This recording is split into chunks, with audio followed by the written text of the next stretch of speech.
Yes.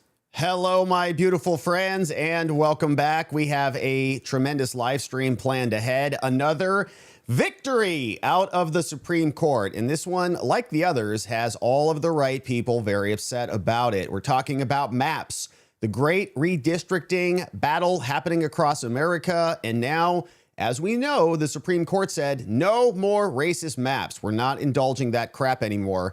And things are going to be changing. And so, of course, guys like Mark Elias are very unhappy about it. Today, we're talking about Alabama, and we've got the usual suspects. On the dissenting side, people like Ketanji, Sotomayor, and Kagan all making the same argument as before, racism. So we'll talk about it. Got the decision queued up and had an interesting proposition from a representative in the House of Representatives saying that maybe it's time to add a constitutional amendment in there that codifies the Supreme Court at 9 and 9 alone so that the Democrats don't come in, nuke the filibuster, and then pack the Supreme Court, which we suspect that they'll try to do. So all that coming up. Then we have a new indictment, a superseding indictment, alleging new charges against the Southern Poverty Law Center. And this one is wild. They're getting clearer on exactly what the criminal conduct was.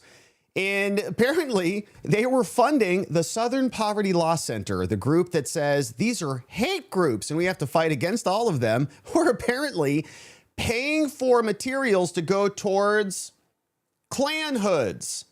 Yeah. And doing some other really funky stuff, essentially funding and building the infrastructure of the very groups they claim to oppose so that they could justify their entire basis for existing, and then use these groups that they made to go out and attack their political opponents. So we'll talk about that. And then fireworks in Congress today. Bunch of amazing clips queued up here of Rubio just throwing blows in there against some senators. We've got Scott Bessent, who knocked Ron Wyden, that corpse-looking senator, into another dimension. He just kind of sat there and I think contemplated his entire existence, maybe for the first time in his life. So it was a lot of fun. Bunch of fun clips queued up here at the end. So stick around for those.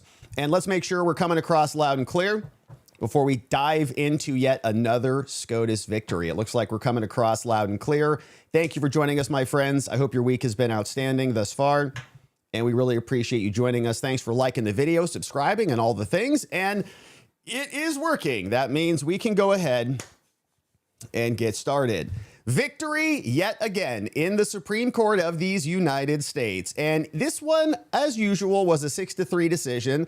The dissenting libs dissenting again. We've got in the dissent, of course, Sotomayor, who leads the way. Then we've got Ketanji and Kagan. We'll just hit the highlights about those, but the majority, the other 6 saner judges, said once again, no more racist maps out of Alabama or anywhere. We're just not going to tolerate it. We have a colorblind constitution. We don't want to say that we're fighting racism by being racist. Of course, a lot of this coming in the aftermath of the Louisiana versus Klay case. And we'll dive into this decision. Not too long of one. We'll hit the highlights and then we'll see what the proposal is here from Andy Biggs, who's saying, you know what we should do? Amend the Constitution to stop the Democrat attempt to pack the court. All coming up. But the right people are very upset about this. And Mark Elias, the Democrat super lawyer who leads the charge in a lot of the Democrat litigation, is saying this. This is how you know how good it is, how much the winning is continuing. He says, breaking. All I can say is this is effing so cynical. I have no words. And you can't see that tweet, but let me just click this button over here and change this little setting here. And then boom, you'll see it. That's exactly what Mark Elias is saying. This is so effing cynical. I have no words. And that's what we like to see. That's what we call obliteration. Absolutely getting pushed back so hard he can't even speak it in English. So we're happy to see that. Now, of course, here's the decision. Let's dive in. It's a per curiam decision, so a decision of the court, and it's a 6-3. So in the dissent, we've got the 3 libs, so split right along party lines. And remember, Louisiana versus Klay, it shaped the entire electorate, because what happened, of course, the Democrats were using the Voting Rights Act to say that we need to put people in special districts based upon the color of their skin. Literally, the argument is we need a majority minority district because all black people are the same. They all vote the same. So we're going to kind of have separate but equal congressional districts for them and corral them all into one geographic region and just draw maps to make sure that they're all bundled together so we can treat them together. And then saying that that was necessary because that was the opposite of racism, which even a 5-year-old, you could explain that. You could say, well, you are, of course, judging people by the color of their skin. It's literally racism. So they're responding now. Of course, this has come down. We've got a couple of cases that have been working their way up and down, up and down. So a lot of procedural history here. But we've got Wes Allen, the Alabama Secretary of State. We've got multiple maps over multiple years.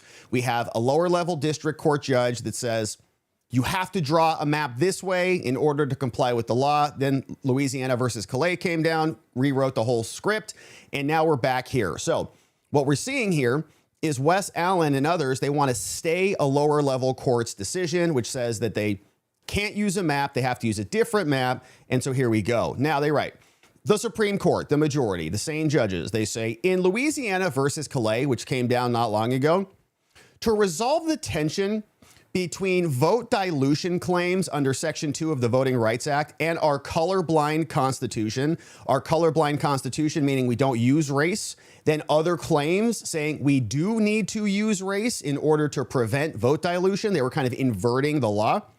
We updated the standards for Section 2 liability. So the old rules were, well, we can't have racism, and so to prevent racism, we have to be racist. They said that's not what the Constitution says. So we updated the law that were established previously under the prior case precedent, which was a Supreme Court case called Thornburg versus Gingles back from 1986. And they give us a background on this. They say, look, under Gingles, to prove a Section 2 violation, somebody suing a plaintiff must first establish 3 preconditions. Number 1, the minority group must be large and geographically compact enough to be a majority in a reasonably configured congressional district, meaning that the district, if you're going to draw a separate but equal district, you have to make sure it comports with traditional districting criteria. So you're not doing the lobster like we saw in Virginia. We're not doing these little tentacle octopus, squiggly roos that then are just drawn to put all the people of a certain color together. That's step 1. Then second, the minority group must be politically cohesive.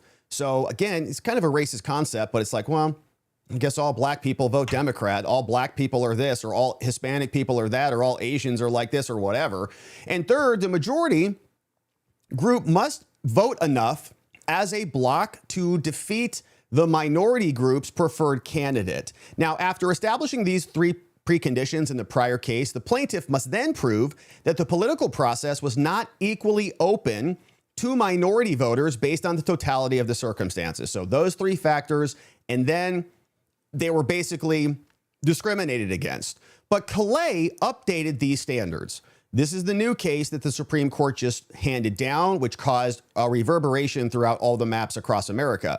Now, as relevant here, we held that for plaintiffs, the people suing, to satisfy the first Gingles precondition, a plaintiff's alternative map to draw a better map. If the first map is dispossessing people, the second map that you propose from the plaintiff, the person suing, must meet all the state's legitimate districting objectives just as well as the state's own map. So if you're going to say their map's racist, okay, bring your own map. But your map also has to accomplish the other end goals of the state, presuming they're not discriminatory.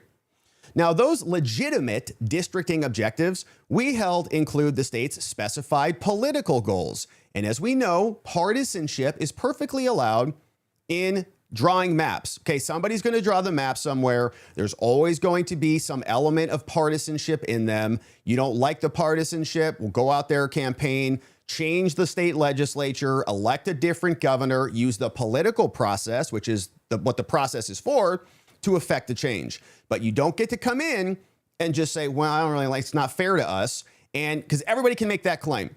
and any other goal that's not prohibited by the Constitution. Of course, discrimination and racism is. Now, a plaintiff also cannot use race as a districting criterion. So if you're going to come in with your new better map, you can't come in and say, this needs to be all of this color of a person and peoples in order to put them into a map in the preparation of the alternative. Now, to prove the second and the third preconditions, a plaintiff must provide an analysis that controls for party affiliation and show that voters engage in racial block voting that cannot be explained by partisan affiliation. So these updates we held were necessary to avoid requiring congressional maps under Section 2 that would be unconstitutional racial gerrymandering to draw maps based on race. That is racist.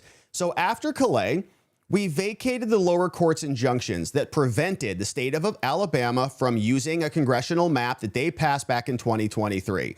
Alabama draws a map. Lower level court said you can't use that map.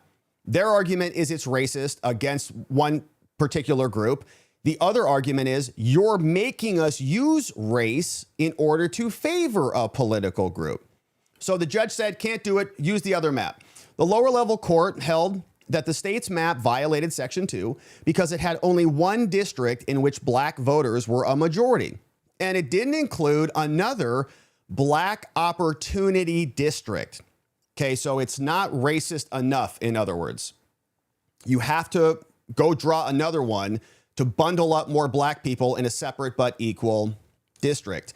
The district court also concluded that the 2023 map violated the 14th Amendment because it constituted a deliberate refusal to satisfy the remedial requirements that it previously had imposed, and it was an attempt to avoid a future judgment requiring the same remedy. Now, 2 weeks after we vacated the lower level judge, we said, that's a bad holding. You're gone. The same court entered another injunction on largely the same grounds. State officials immediately applied back up to the Supreme Court for a stay of the second injunction. Now, at this preliminary stage, the Supreme Court writes 6-3. The state has shown that it is entitled to interim relief. We don't have to follow the lower level judge. The state is likely to succeed on the merits as to both claims. Now, as to intentional vote dilution, the district court did not heed the presumption of legislative good faith. The legislature, elected by the people, drew the new map, and they just came out immediately and said, oh, you're diluting this one block. You're being racist against them, not affording them any good faith basis for doing what they did based on partisanship, because everything is racist now. Because it interpreted the state's legal disagreement with the court's earlier remedial order as proof of discriminatory animus. So the judge says, draw a second black opportunity district and bundle them all together. They said, well, we're not going to do that. Let's draw a new map. They said, oh, so I see. Oh, so you're going to draw a new map. So that means you hate black people. What? Now, as to both claims, the district court's analysis departed from Supreme Court precedent, which they're not allowed to do. Under Klay, the district court was required to deny relief unless the plaintiffs, the people suing, and their alternative map performed just as well with respect to all of the state's constitutionally permissible districting criteria. Okay, the state can't consider race in order to say, well, we want all the white people to beat all the black people. That would be illegal. But they can say we want the Republicans to beat the Democrats. That's partisanship. That's allowed. So if the new map is being proposed that would not be racist, they still have to help and move towards achieving the partisan goals, because that is allowed. It's not prohibited under the Constitution. The whole system is partisan.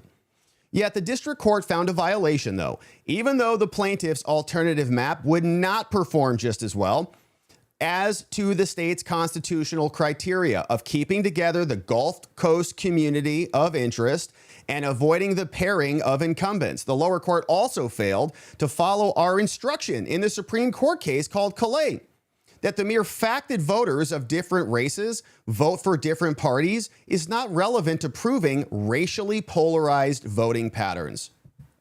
Now, the state has also made a strong showing, Alabama, of irreparable harm, and that the equities and the public interest favor their prescribed map.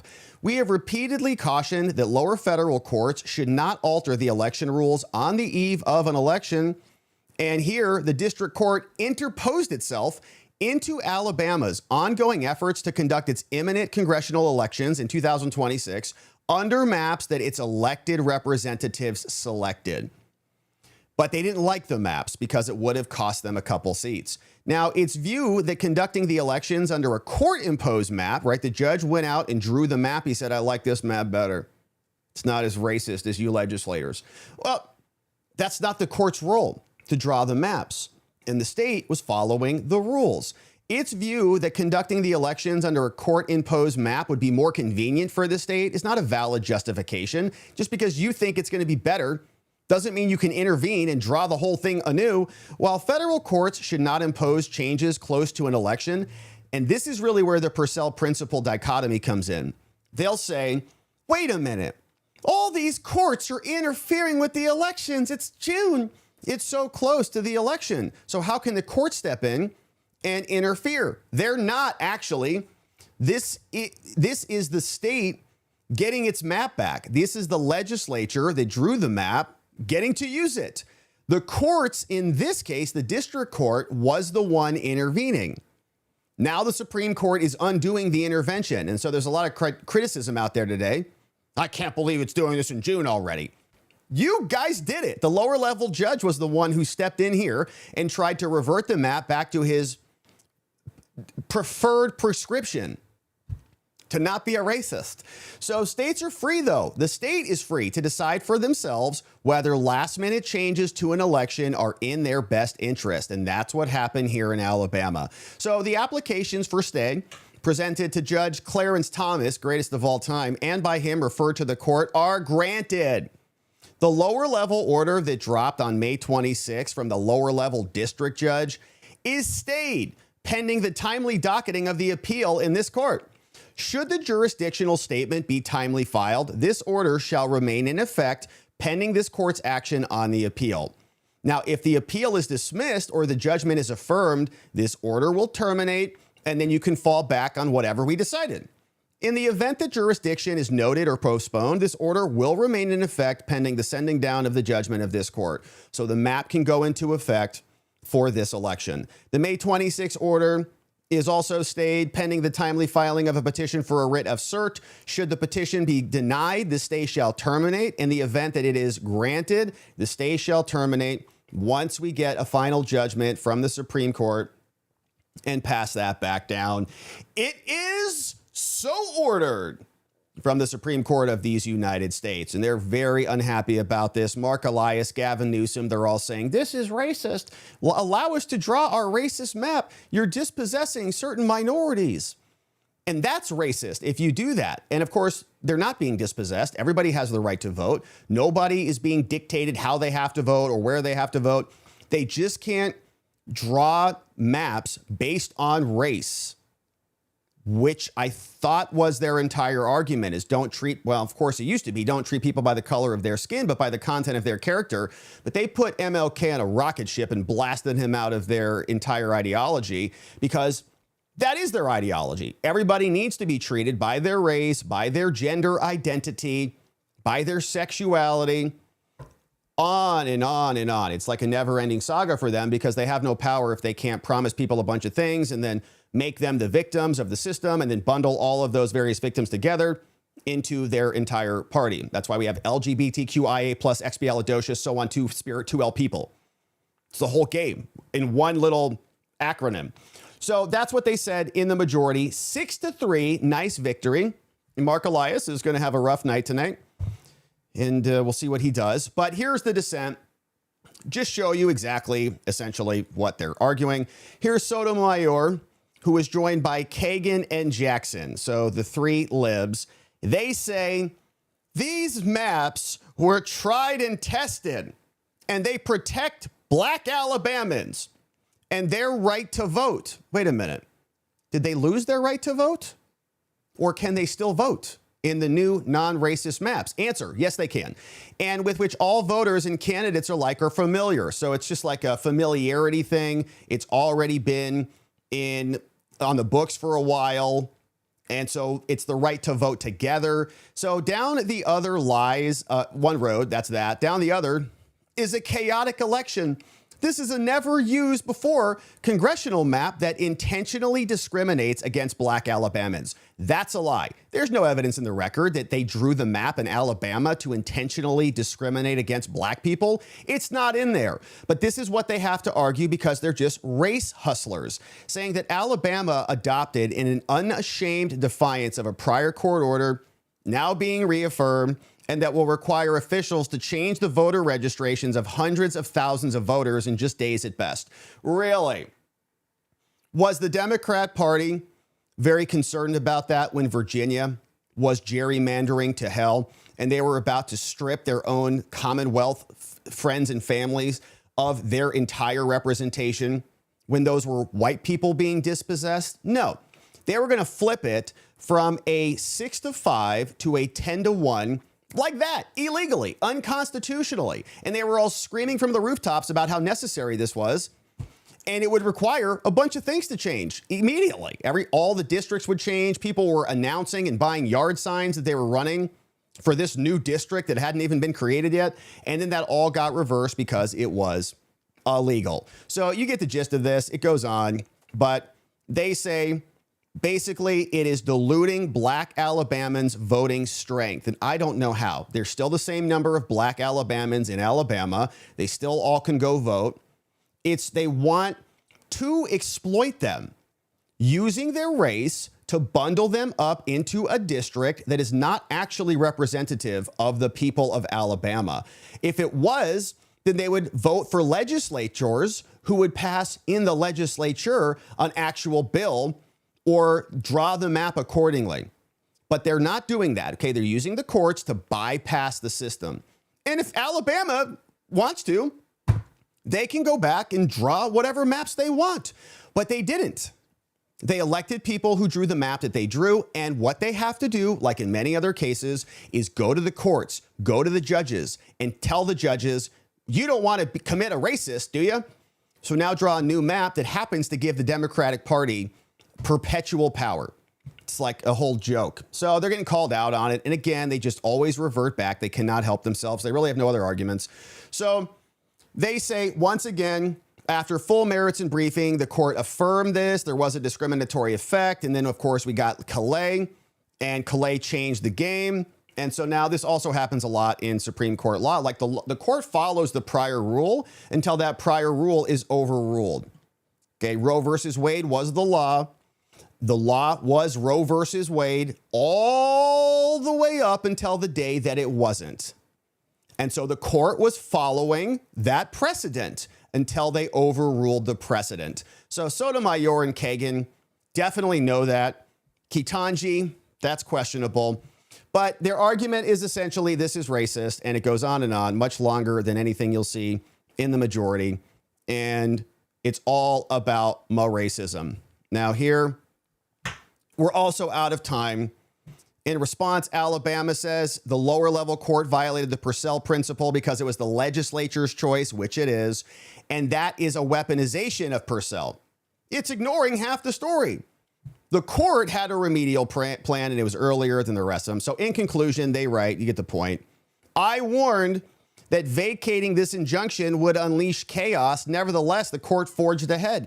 We're not going to allow racist maps. We know you want them because they add power to your political party. They don't really care about black people voting rights or whatever. If black people were voting for conservatives, then this would be like, what? So long to them, white supremacists. But of course, it's about power. So yet as Alabama doubled down on racial discrimination, again, there's no evidence of that. The court today doubles down on chaos. And because I choose to defend the rule of law, yes, you're so heroic. Yes, pat yourself on the back, leftists. The right of Alabamans to participate equally in democracy, they do. They can go vote. They have voted. Their representatives are in the legislature. They can go call them and complain to them. But they don't get to bypass the system.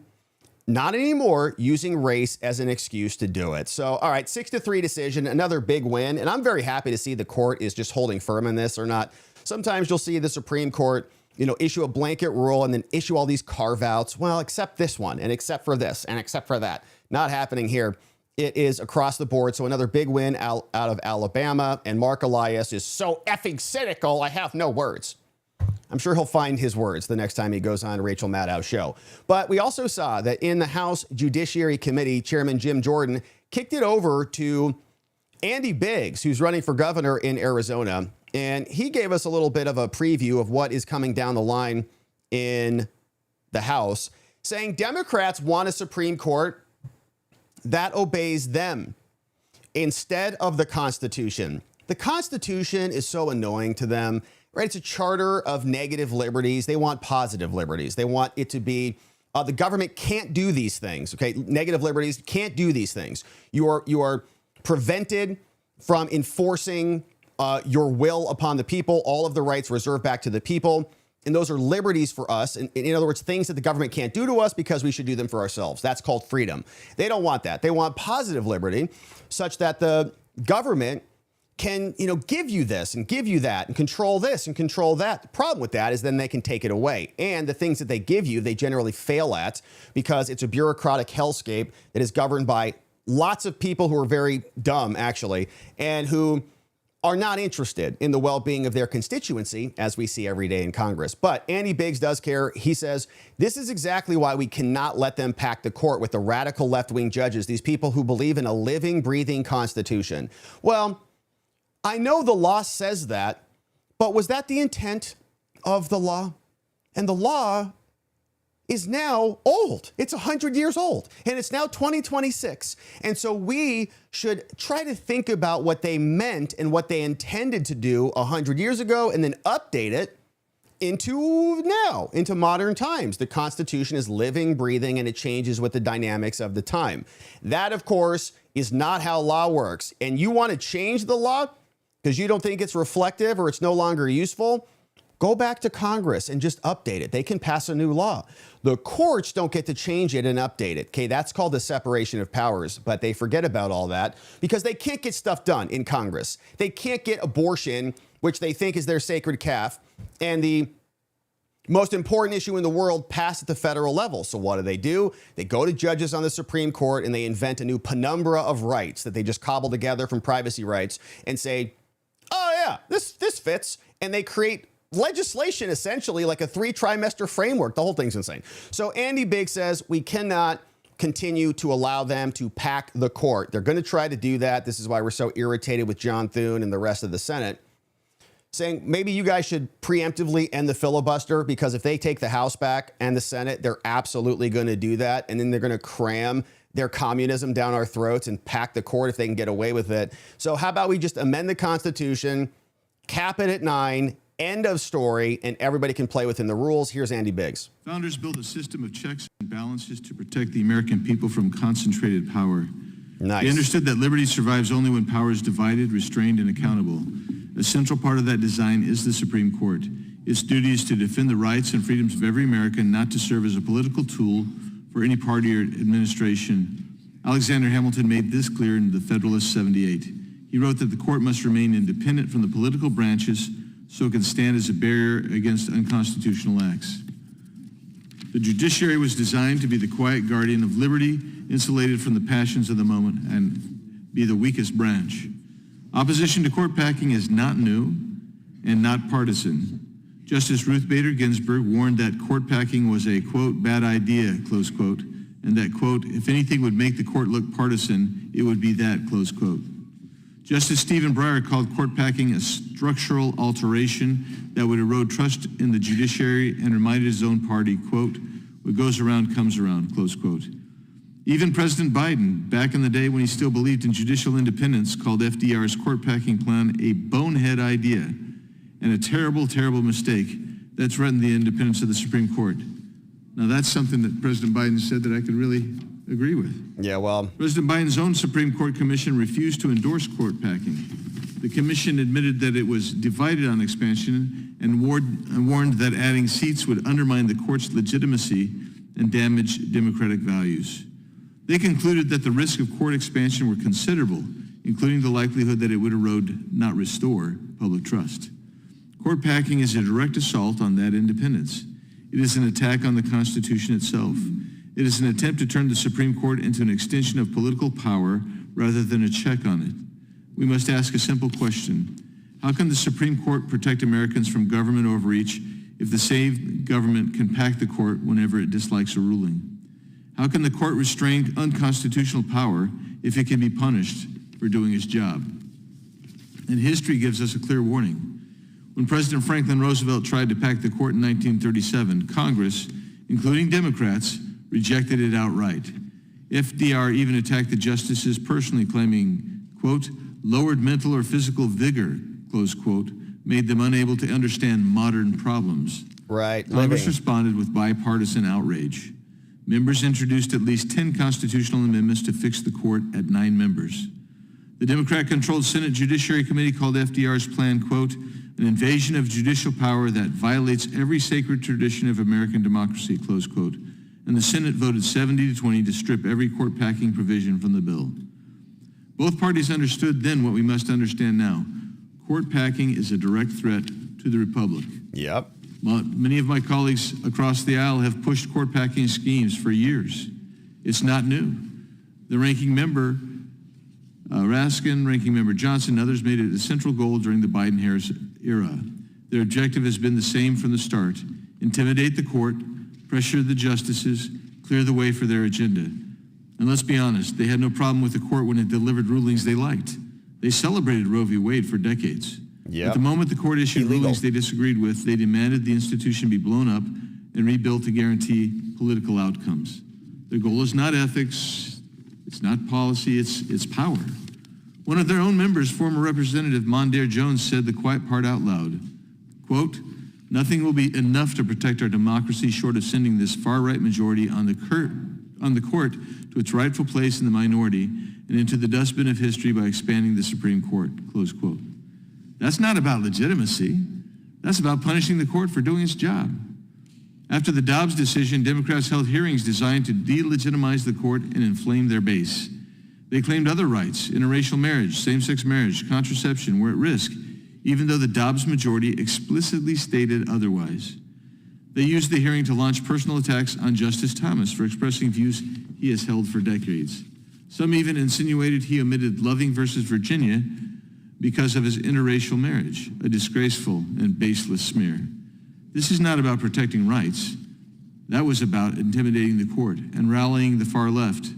And look at Virginia, one ruling they did not like, and Democrats immediately called for wiping out the entire state Supreme Court. Crazy. That's not reform, that's retaliation. They're not defending an institution, they're pursuing raw power, and they're willing to tear down every guardrail the founders put in place to get it. We have watched Democrats on this committee launch personal attacks and smear campaigns against sitting justices. They have questioned their integrity, their families, their faith, their right to serve, their qualifications. They've done this not because of ethics, but because they want political outcomes. Their reckless rhetoric has consequences, very real consequences. A left-wing radical was arrested outside Justice Kavanaugh's home, armed and prepared to assassinate him. Nicholas Roski. Law enforcement stopped him, but Democrats' dangerous words helped fuel that attempt. Their attacks created an environment where violence became thinkable. And we have seen the same pattern in the repeated attempts by radical leftists to assassinate President Trump not once, not twice, but at least 3 times. This is what happens when extremists put power above country, when they treat political opponents as enemies, when they tell their supporters that institutions must be destroyed if they stand in the way. This assault on the Supreme Court must stop. This assault on the Constitution must stop. Democrats' efforts to pack the court, impose political ethics codes, or force term or age limits on justices are all part of the same campaign. They want to weaken the judiciary. They want to silence constitutional limitations on their power. They want a court that obeys them, not the Constitution. This constitutional amendment proposed today will fix the number of justices at 9 members and will stop their court-packing scheme. It will protect the court's legitimacy. It will preserve the checks and balances that safeguard our freedoms, and it will ensure the right of all Americans that they remain secure, no matter who holds political power. The Supreme Court must remain independent. It must remain strong enough to do its job, and it must remain a guardian of liberty, not a casualty of partisan ambition. I yield back. All right, Andy Biggs. So, of course, a constitutional amendment is always a Herculean lift, very difficult to get passed, but might be the only way to stop the Democrats, God forbid, if they get the House, the Senate, and the presidency. Right now, let's say they have a overperformance in the midterms and they take the House and the Senate back. Trump is not signing any bill. Well, actually, they're not going to send the bill to him right now. Maybe he would sign a bill. We're going to pack the court. We're going to make it to 15. Okay, Trump starts to nominate another 6 judges. Okay, so they're not going to do that right now. So they'd have to get a trifecta of all 3 houses, both houses in the presidency before anything like that would come down. But they had that not too long ago. And it does come back from time to time. And the only people that were in their way the last time this became an issue were Kyrsten Sinema and Joe Manchin, both of whom got thrown out of the party with haste because that's just not how the Democrats play. So big win from the Supreme Court. This is why they're so furious about it. They're apoplectic. And Mark Elias is dropping F-bombs on the timeline. Gavin Newsom's crying about this. And it's a weird thing because they're the party that rails against racism, allegedly. And then they turn around and they want a continuation of racist maps. So not anymore. Fortunately, sanity prevails. 6-3, big decision out of Alabama. Will not be the end of this. The gerrymander war will continue, and we're going to keep our eye on this one and many more to come. Now, we've got another set of fraudulent insurrectionists and insurgents that are funding racist groups out there. And here's the headline. New indictment for the Southern Poverty Law Center, alleging even more scandalous charges. You see the Daily Caller with a quick summary headline saying the Southern Poverty Law Center and all of their donors who are fighting hate across America, here, take my money, they were paying for Klan hoods and cross-burning supplies, manufacturing racism all across the country. And it begs the question, if these donors were not literally funding racism, would there even be racism in America? And I know there's the kind of standard racism, people saying, bad things, provocative things, and maybe even harbor a little bit of racism in their bones. And I think it goes multiple directions, including anti-white racism. But we're talking about cross-burning. We're talking about Klan hoods. We're talking about these organized groups of people out there in these racist endeavors. Apparently, they're being paid for. They're being funded by the very people who claim to be fighting the hate. So how about you just stop fighting the hate, which means donating and building infrastructure for the hate, and then maybe the hate just goes away.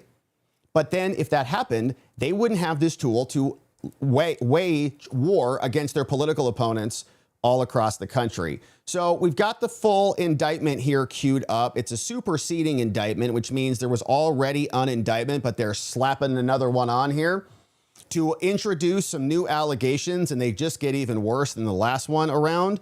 And Anna Paulina Luna, the House representative, she says, okay, so what you're telling me is that the very organization who claimed to be, quote, fighting hate was the one perpetuating it, saying this timeline is insane. And we'll go through it in much greater detail here. But Mike Lee said, base Mike Lee from Utah, couldn't happen to a nicer front group, which is true.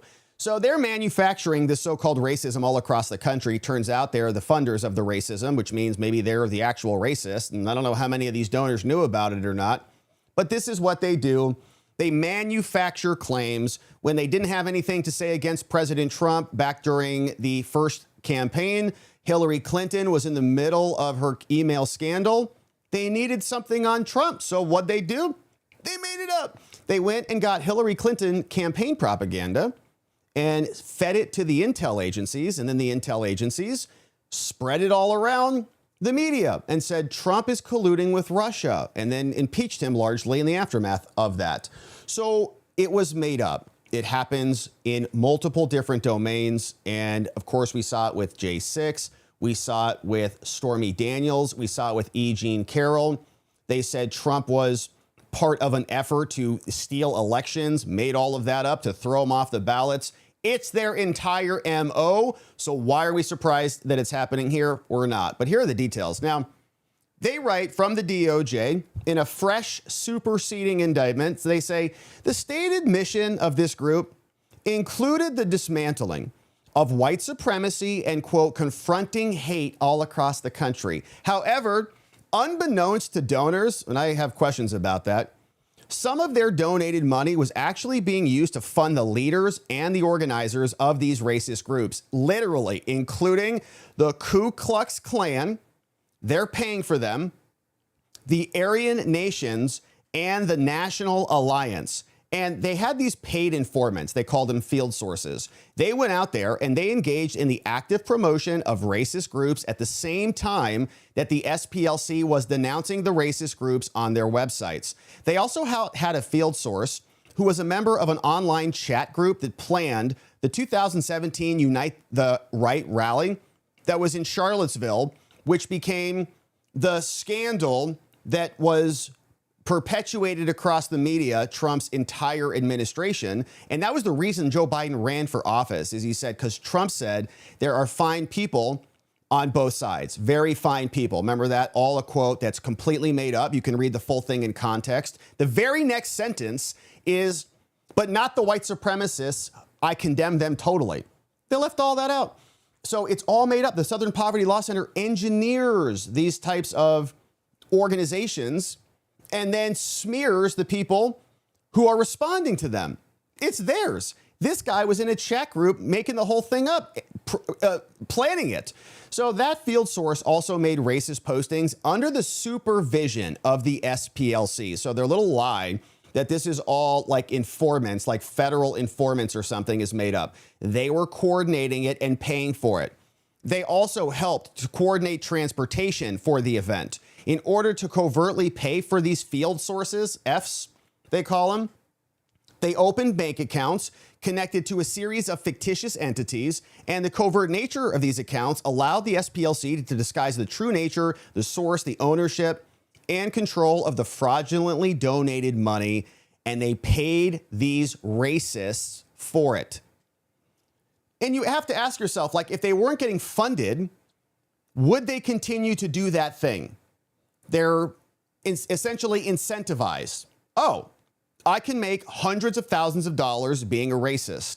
Normally in our society, right, disfavored groups, people with dispopular and disfavored ideas and ideologies, they get out into the free market. Okay, hi, I'm a racist bigot. I'd like to come work for your company, and I hate all whatever color people. Okay, we check your social media. You're not getting hired at all. We don't want you here, okay? Most corporations would say that. But here, they've got a full-time gig. They've got a whole operation that supports them and funds that lifestyle. Maybe a lot of this behavior would be tapered down if it weren't built up and propped up by the very people who use it as leverage for politics. So in order to keep the scheme going, the Poverty Law Center made a series of false statements related to the operation of the accounts. Now, at all times here, we know who these groups are. It's a 501c3 nonprofit, which is rich, also coming out of Alabama. According to their website, they are a catalyst for racial justice and hardworking communities, and they dismantle white supremacy and more. So to carry this out, they ask for money. They say, give us some money. This is anti-bias material. We're fighting discrimination and more. And they explain to their donors, your support powers our work to confront hate, to stand up for injustice and blah, blah, blah. And they create these groups. I think Charlie Kirk was on one of them. A hate map, intelligence reports, hate watch, and intelligence project dispatch. This is an interactive map that tracks hate and anti-government groups. There's no ... here, which says, I mean, the ones that we're funding and organizing. We know where they're all at because we pay for them. Within the website, users could toggle on various dates. They had an intelligence report that was published by their staff. Hate Watch was a blog. Come track the latest updates. Project, Dispatch, and more. All of these publications. But this goes back to the 1980s. Since the 1980s, the Southern Poverty Law Center began operating a covert network of individuals who were either associated with violent extremist organizations or who had infiltrated these organizations under their direction. These individuals were referred to by some high-level employees within the Southern Poverty Law Center as field sources, or Fs.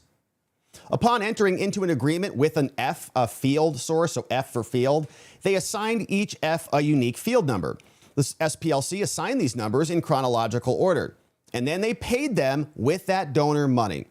The donor money that was promised to go stop these groups, they were propping up the groups and creating infrastructure for them to continue their operations. Without that money, they may not have had any infrastructure to do any of these things. They'd have to go get a real job. They'd have to go, not be racist for a profession because it wouldn't pay. Now, between in or about 2010 all the way through 2023, they secretly funneled, and check this list out, $4.1 million in tax-exempt donor funds, not even paying taxes on it, to a series of fictitious accounts that they'll describe. And the general purpose of these fictitious accounts was to pay Fs, the field sources, who were either leading or affiliated with these violent extremist organizations, VEOs. Fs used the money to do these things. The field sources, the agents of the SPLC, would attend extremist group rallies across the country, host extremist group rallies across the country, grow chapters of these extremist groups, create new chapters of extremist groups. So they're not infiltrating and reporting. They're not sources like a journalist is. I'm a journo, I'm writing a report on you. What's going on? They're creating new chapters. They're recruiting new people into the groups. They're making donations to the group leaders. They purchased materials for cross burnings. Those hate crimes you see, it was them. They paid for it. They purchased materials to make Ku Klux Klan robes and hoods. And then they smear the right as filled with racists and extremists. And we were here during the Christopher Wray era under Joe Biden, and we saw almost once a quarter, it was like a new episode in Bizarro Land, Corrupt America. Christopher Wray would come to Congress and he'd say, you know what the problem is right now? Religiously motivated violent extremists. So what's that?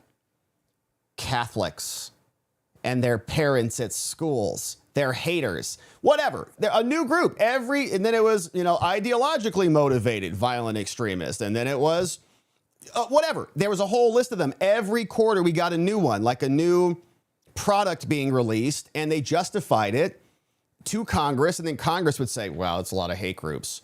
You mean it's election denying, racially motivated, violent extremists? It's COVID motivated, violent extreme. We got it. So more money being poured out.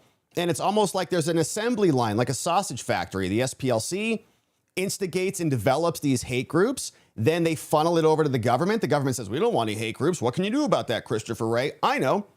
Fund me some more. And we'll continue to build out the FBI, the DOJ, and we'll just go prosecute people that we allege are, pro-life motivated extremists. So they would also create racist paraphernalia that extremist groups sold at rallies, like literally make it, publish extremist literature used in recruiting of more members, and they would pay everyday living expenses. They would subsidize the entire operation, which allowed the Fs, the field sources, to focus on their groups, there you go, rather than even seeking other employment. How can you do this every day? How can you go out there and be a racist we wonder, how do these protesters at these ICE facilities live? Don't they have jobs? Don't they have bills to pay? Don't they have an electric bill? Who's paying for these things? It's groups like this are subsidizing and propping up the whole thing. And then they say it's organic. It's because of Trump. It's because people question the election or question getting jabbed in the neck how many times with some pharmaceutical. It's them. They pay for the whole thing. Certain SPLC employees knew that the Fs used donor money actively to get new members into their orgs, and they actively led donors to believe their donations would actually be used to dismantle these groups, not to form new organizations and pay for crosses to light on fire. However, the SPLC hid from donors the fact that a portion of their donated funds was being secretly used to support these groups, to fund the violence, the racism, and the extremist activities. These activities were of the same nature as the activities about which they published articles and said, we're fighting to stop these things. Here's what we see. Their revenue Look at this amount of money. Revenue from their IRS form, the 990s, increased from $38 million. This is so scam and fraudulent.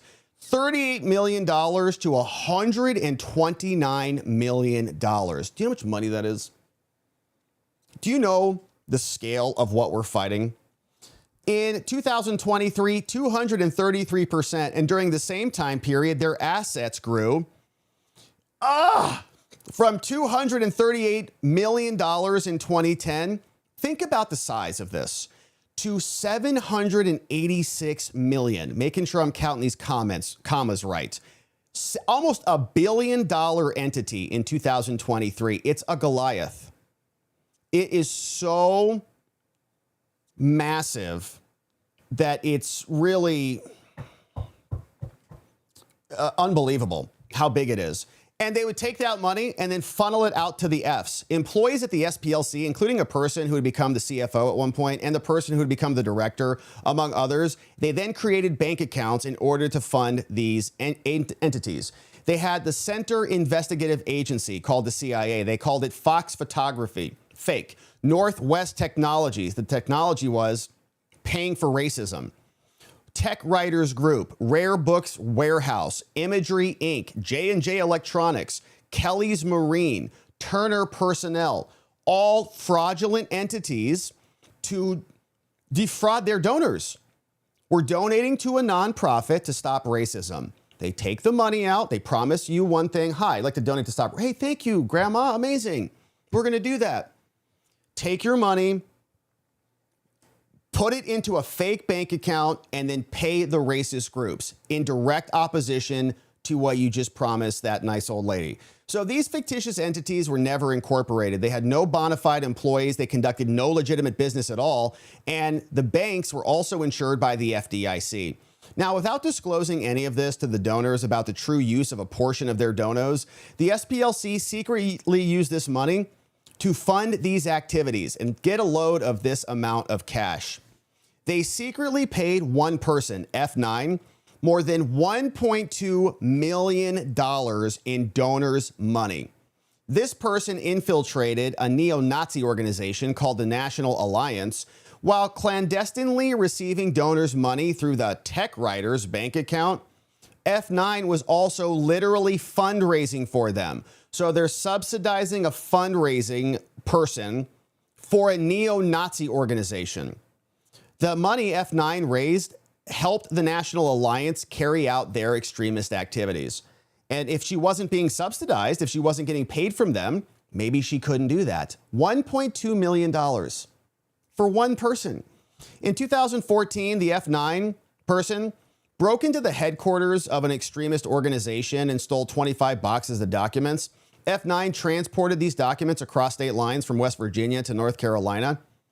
And thereafter, with the knowledge of Employee 2, donors' money was used to copy the stolen material, after which F9 broke into the headquarters again and returned the documents. Employee 2 then used copies, knowing that they were stolen, as the basis for a story that was published on Hate Watch.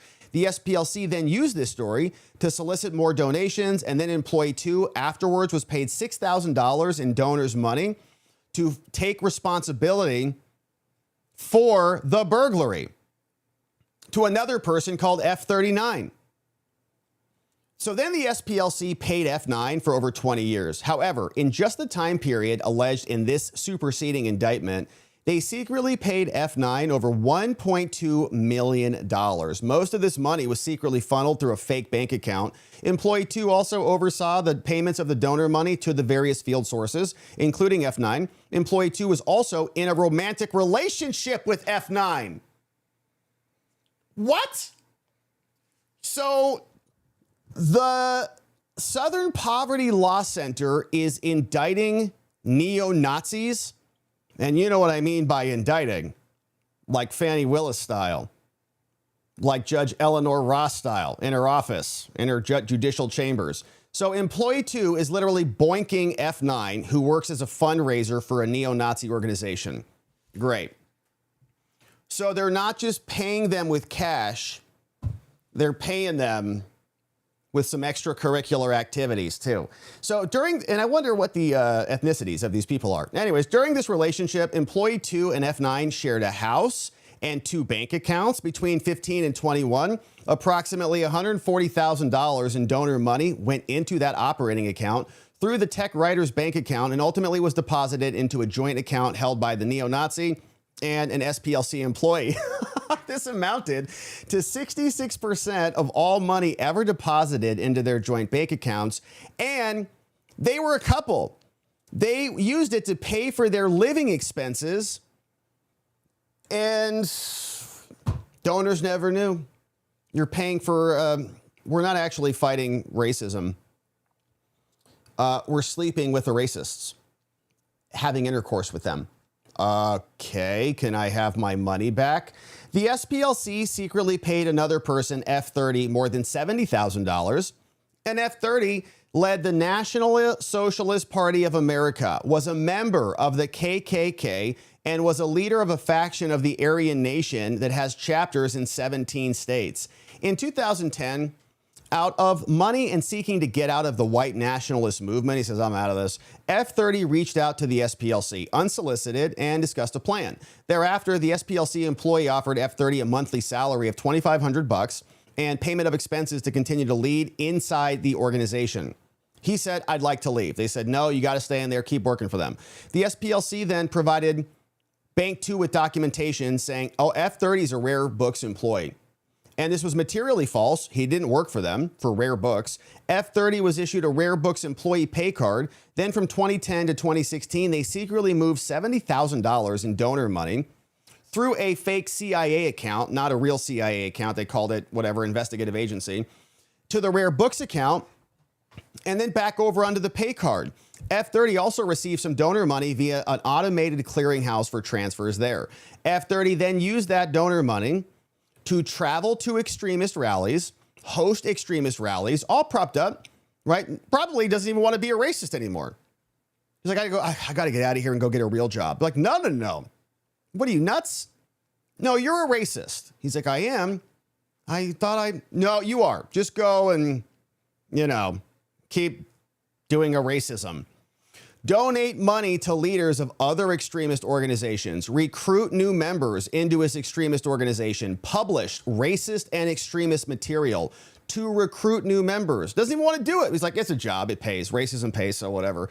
And extremist material for the purpose of getting new people, both inside and out of prison, creating racist paraphernalia to sell at rallies, to raise more money for the organization. This was known to the SPLC, and they continue to secretly funnel money over to him. We're going to pay you to continue this. I don't want to. Well, we'll pay you nicely. During the same period, they were secretly using donor money to fund his activities. They had an entire extremist file on their website that was dedicated to this person. Okay, they had a profile for this person, F30. This guy's an extremist. He must be stopped. But hold on, let me check with billing to see if they paid him for this last 2 weeks. They used this to solicit more donations. At one point, F30 asked an employee saying, hey, can you please stop soften the language about me? I'm not this bad of a person. People are looking at your website and I don't want to scare off new members from joining the organization. So the hate group person on the website calls them and says, I don't really like my hate profile. Can you please, update that for me? Make it a little bit, nicer. They say, sure. Yeah, since you work for us, no problem. It's crazy. The SPLC employee agreed and changed the language. Sure, I'll change your profile, no problem. But get out there and go be extremist. Okay, I guess I'll get back out there. So then, of course, they paid F31 and F32 money to stay in the movement. People want to get out, right? These movements have life cycles. I want out. I'm not going to get into it. You saw American History X, he's a changed man. So the whole thing is now coming to a close. They say, oh, hell no, it's not. KKK from back in those days when Joe Biden was at Robert Byrd's funeral doing the eulogy. No. You're going to continue to be a KKKer.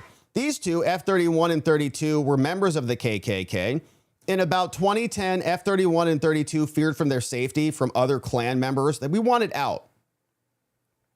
F-32 had seen media coverage about how the SPLC helped an individual leave and how the SPLC paid for this individual's tattoo removals. This media coverage prompted them to reach out to the Southern Poverty Law Center unsolicited and ask for help.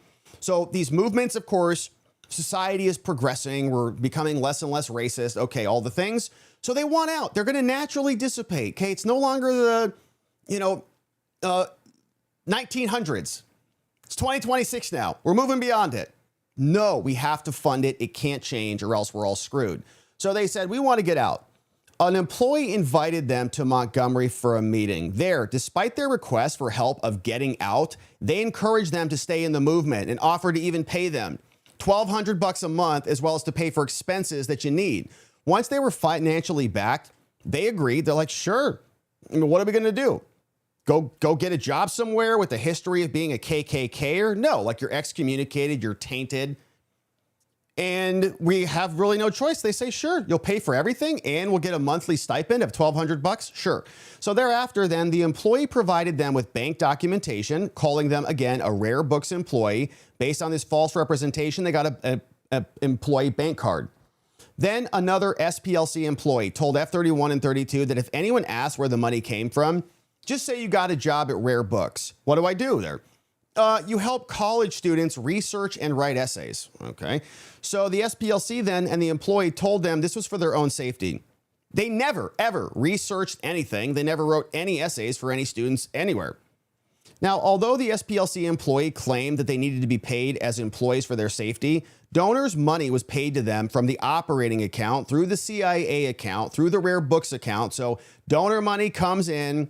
They then spend it through CIA, from CIA back over to Rare Books, then from Rare Books over to the pay card, saying this will make sure that nobody can backtrace you. So using the donor money, they then went to extremist group rallies in multiple states. And this, of course, led to F31 rising from merely a group member into a leadership role. So a low-level person wants to get out of this.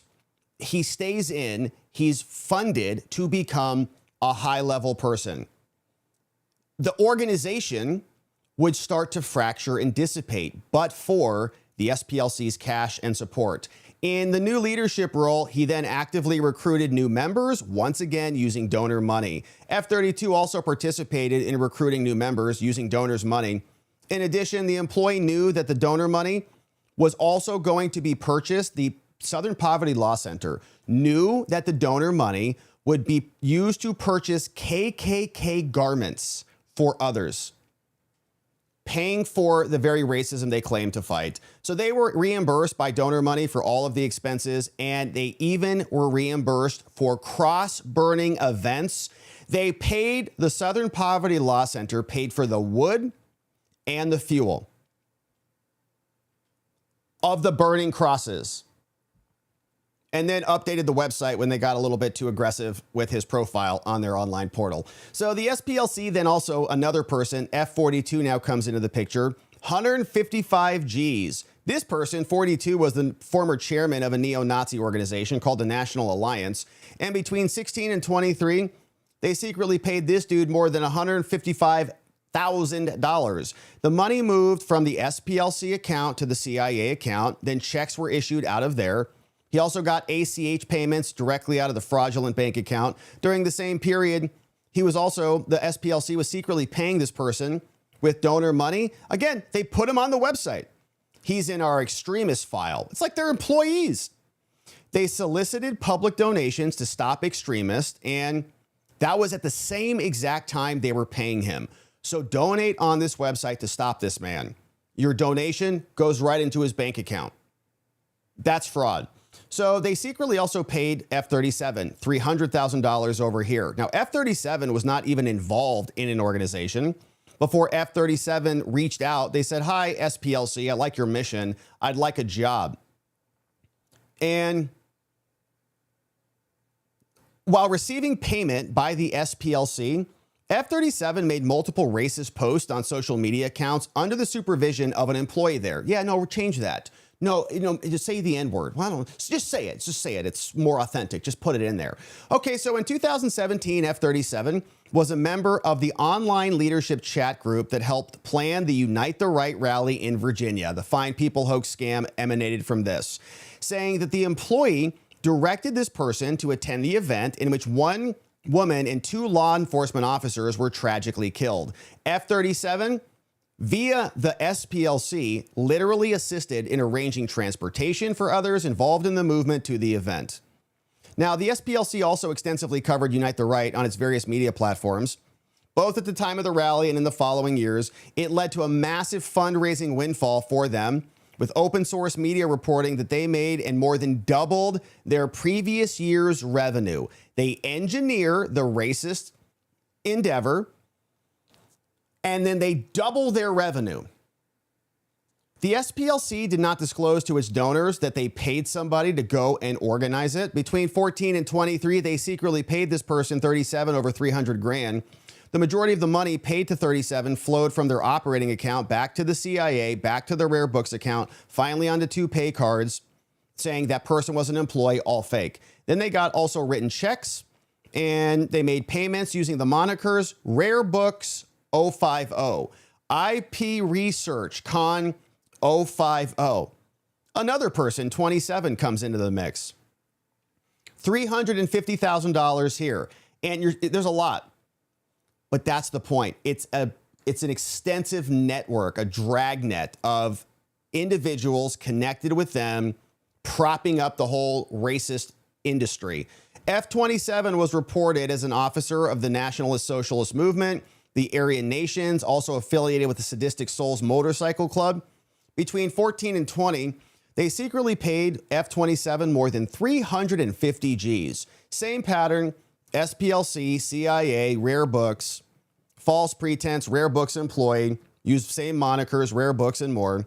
Another person, F-43, National President of the American Front. He's a federal felon. He was actually convicted for participating in cross-burning.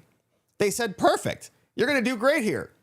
Let's bring you on the payroll. We'll put you on the website and everything. He says, what? Okay. So they paid him more than $19,000. This money, same thing, SPLC, CIA, Rare Books, false pretenses. This other guy, F-18, he was the Imperial Wizard of the United Clans of America. They paid him an unknown amount going all the way back to 2010. And you just have to think a lot of the stuff would have just evaporated. It's been going on since 2010, since the 1990s. In November 2013, they published an article in Hate Watch describing the extremist organization that F-18 led as a millennial reboot of what was once a serious domestic threat. In its prime, the United Clans of America was responsible for the 16th Street Baptist Church bombing in Birmingham. I don't know, maybe it was some prior incarnation of the SPLC, which resulted in the deaths of 4 little girls in 1963. Despite being a leader in this violent group, they secretly used donor monies to pay him. Okay, a guy who led in a group that bombed and killed 4 little girls, perfect for the Southern Poverty Law Center. Bring him on. So a bunch of charges related to this. Of course, you see wire fraud, said that they intended to devise a scheme and artifice to defraud the donors. They did that by making false and fraudulent pretenses. We're going to stop these hate groups. We've got a whole website dedicated to profiles with these people. But we're paying them, actually, with your money. We're going to stop the hate by paying for more of it. Okay. The objective of the scheme and artifice was to obtain money via donations through materially false representations, cause the racism, increase their funding. To carry out the scheme, they said specifically, we're going to dismantle all of this. They didn't. The donated funds actually went to the very groups themselves. Donors were never told of it at all. And the money was also being used to commit state and federal crimes. Happened in Alabama. Here's a summary of all the various wire fraudulent transactions. Specifically $13,000 in one instance using ACH systems between Alabama and a variety of other states. All these from 23. So various counts of wire fraud, 6 counts here. $4,750 from Bank One over to F9. $1,000 from Bank of America, controlled by F11. Another $1,200 SPLC to Capital One to F35. $3,090 from SPLC to a TD Bank. Then back over to F37, $2,865 over to a Wood Forest bank account going to F40. Another one to F42 for $1,000. Insane. Another charge, counts 7 through 10. False statements to a bank. These are all employees. We swear. No, they're not. CIA, Fox Photography, Northwest Tech, Tech Writers. These were all the names of the fake bank accounts. The purpose of opening these bank accounts was to create a fictitious entity to conduct financial transactions to make it appear as though the field sources were receiving money from the fictitious entities rather than receiving money from the SPLC. They're really not field sources at all. They're agents. They're employees of the SPLC. Independent contractors, independently contracted for more racism. After the accounts were open, SPLC, through their employees and others, executed sole proprietorship resolution documents. Oh yeah, we're a real business. They were false. And they incorporated essentially, and they were not real. Employee 1 said in this one, December 20th, 2016, I certify I'm the sole owner of this proprietorship, federal tax ID number ending in 978. I'm engaged in business under the trade name of the Center Investigative Agency. Sole proprietor, open up a bank account. You got your you got your business documents, going to the bank. Yeah, okay, open an account. Fake. Same thing happening here. This one was for Fox Photography, Bank 1. Northwest Technologies, fake. Tech Writers Group, fake. In 2020, Bank 1 conducted an internal investigation, and thereafter, the SPLC requested to close the account. Oh, they're looking into it. Oh, yeah, close it. In response to the investigation internally, the president and the chief executive officer of the SPLC admitted the following to the bank. They said, hey, all right, so the bank starts looking into them and saying, what are you doing with these accounts? They responded to the bank.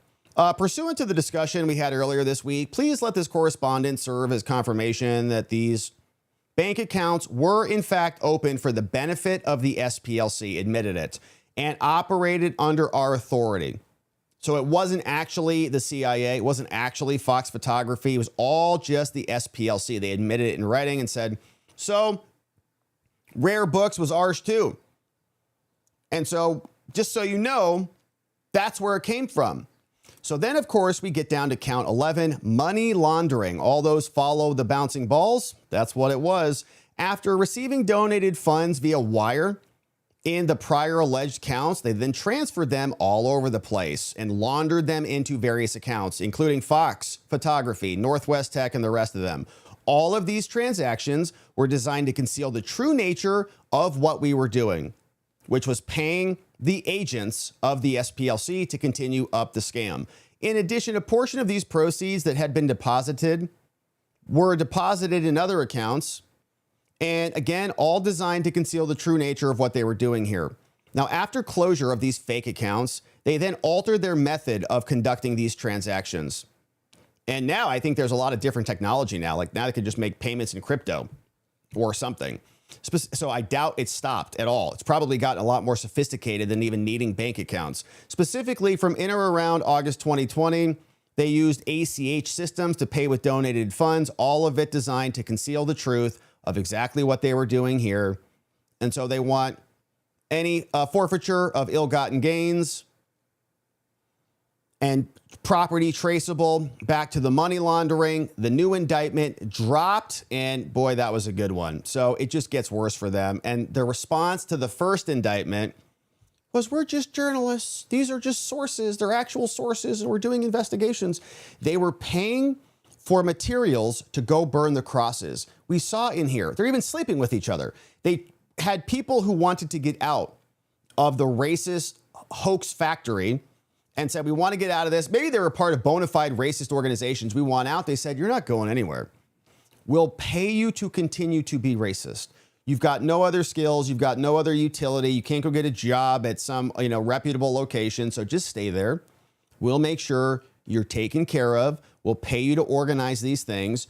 And they got flush with cash. We saw the amounts, almost $1 billion, $750 million that they were able to siphon off of their dim-witted, unsuspecting donors. And many billionaires were funding money into these things. It was all a virtue signaling thing.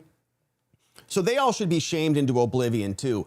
Google was emphasizing their search results back in 2020 and maybe even in 2024. You would search for somebody like Charlie Kirk, hate watch, right winger, elevating them because they made a list with which they agreed.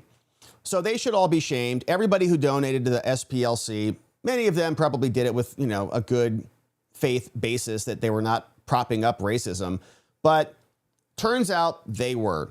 And so that's really what is now coming out. The case is percolating through the courts. The case has now been assigned to this woman. She is a Trump-appointed judge, took office back in 2018.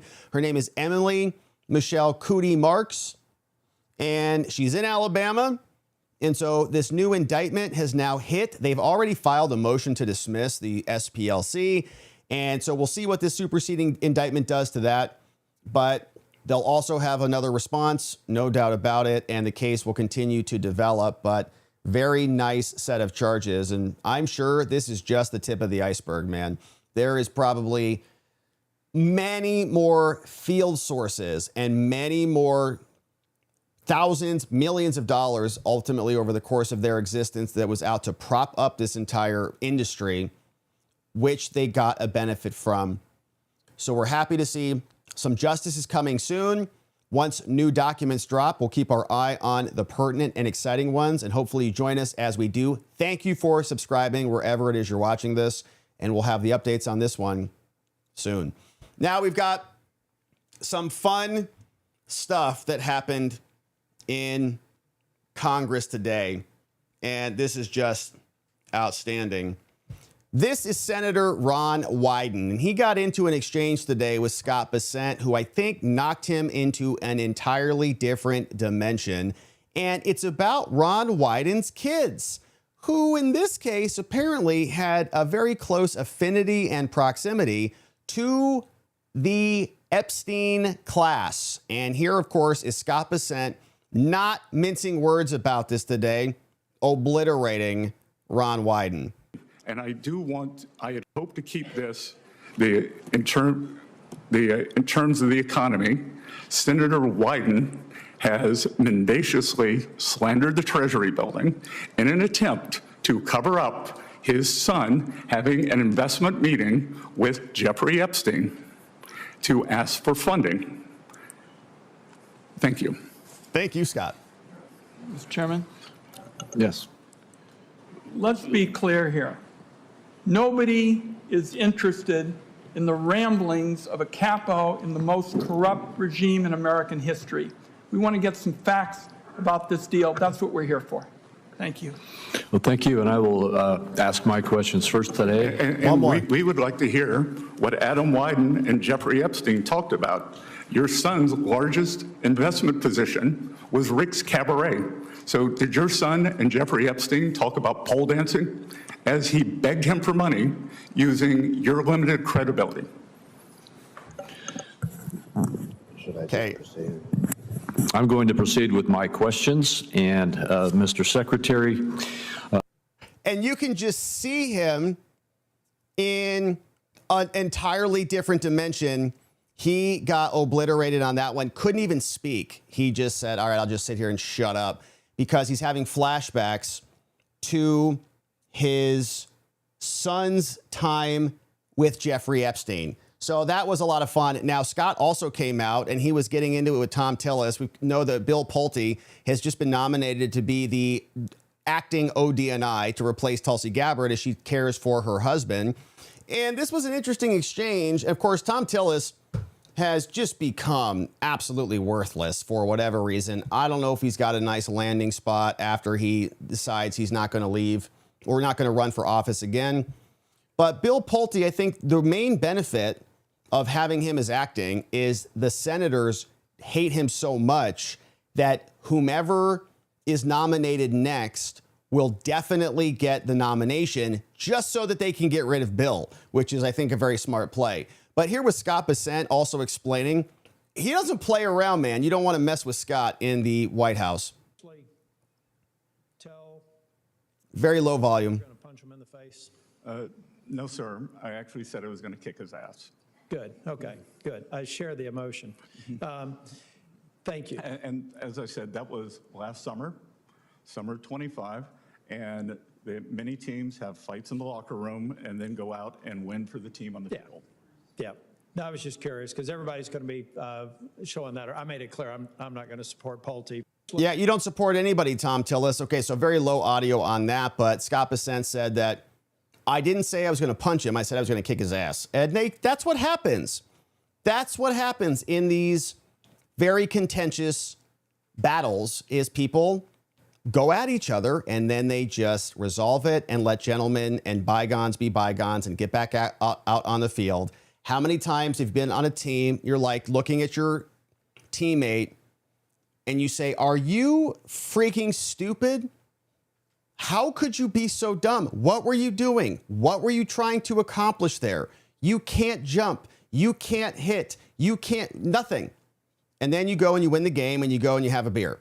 So here is what we got from Elizabeth Warren. The volume on the rest of these, I think, is much better. Here was Elizabeth Warren getting into it with Scott Bessent, and then stick around because Rubio came out next and he just went hard at these people. Here was more Elizabeth Warren. Pocahontas signed the 113-page document publicly listing all of his individual stock trades at the same time that he is making decisions affecting those stocks. So you're going to sit here with straight face and say it's not a conflict of interest for the President of the United States to do that? I'm going to say this body needs to get its house in order first. How about we get the White House in order at the same time? I would encourage you to do that. I don't trade in individual stocks. I don't own any individual stocks. My house is in order. Thank you. Senator, you're very Mr. rich. Secretary. Others on this committee can't say that, Senator. Let's look at some individual trades. On January 6th, Donald Trump purchased up to $1 million worth of NVIDIA stock. 1 week later, his administration changed U.S. policy and loosened the rules on export controls so that NVIDIA could sell its chips to China. Now the price of NVIDIA stock is through the roof. So Secretary Bessent, you said last year, if any private citizen traded the way members of Congress do, quote, the SEC would be knocking on their door. So my question is, should the SEC be knocking on President Trump's door to start an investigation over this trade? Again, if this body wants to ban individual stock trading, which I would advocate for yourselves, start there. And if you want legislative action to continue, that's your prerogative. So it's our prerogative. So you would support our saying that President Trump should be investigated over this? I would support our trade should be investigated and President Trump should be investigated. I would support you getting your house in order, Senator. And how about the White House getting its house in order? Again, would you support that investigation? Please lead by example. I would like to see the President of the United States lead by example. You say there should be an investigation when that kind of activity takes place. How about we start with the White House? Let's do one more. President Trump bought tens of thousands of dollars worth of stock in Robinhood and the Bank of New York Mellon Corporation, known as BNY. On April 6th, your Treasury Department announced it had chosen the financial agent to implement the new Trump accounts program, BNY and its partner, Robinhood. Both stocks, of course, have risen since then. So, Secretary Bessent, let me ask you a different question. If these stock purchases that Trump made were made using inside information, would that be illegal? Again, I'm not a lawyer. I'm not going to speak to that. And I think, would it be worth investigating? You don't have to be a lawyer. You're the one who said what should be investigated. Why don't we investigate many people on this committee, Senator? Yeah. Many people. And you don't think the White House should have to follow the same set of rules that are already the law? I think you should get your house in order here. My house is in order. Thank you, Mr. Secretary. And you should have your fellow committee members, mostly on your side of the aisle, do the same. We need stronger anti-corruption rules and conflict of interest rules in Washington for everyone. And that includes the president and it includes Congress. And instead of draining the swamp, what Donald Trump is doing is— All right, so that's enough Elizabeth Warren, but here is more of Elizabeth Warren from our locals community. I think this is a real photo of her when her financial stewardship was on the neck of Spirit Airlines. Pretty sure that's a real photo. But okay, so that was Scott Bessent. Here was another one from Marco Rubio. Lots of screeching liberals today, but Rubio was not playing around with this lady. And she ultimately ended up walking on out of the entire hearing. And Rubio was just calling out what this entire thing was, which, of course, it's a circus. Because you have said these things, you have shared these talking points before. They're not talking points, they're the truth. But it is hard to take your word for it when this is the most corrupt administration in American history. Well, that's we're your talking opinion. pardons for sale. We're talking about no-bid contracts to those on Trump's family and friends plan. We're talking about a $1.8 billion slush fund. And I think that's corruption. The American people think that's corruption. They want to know if you think that's corruption. Okay.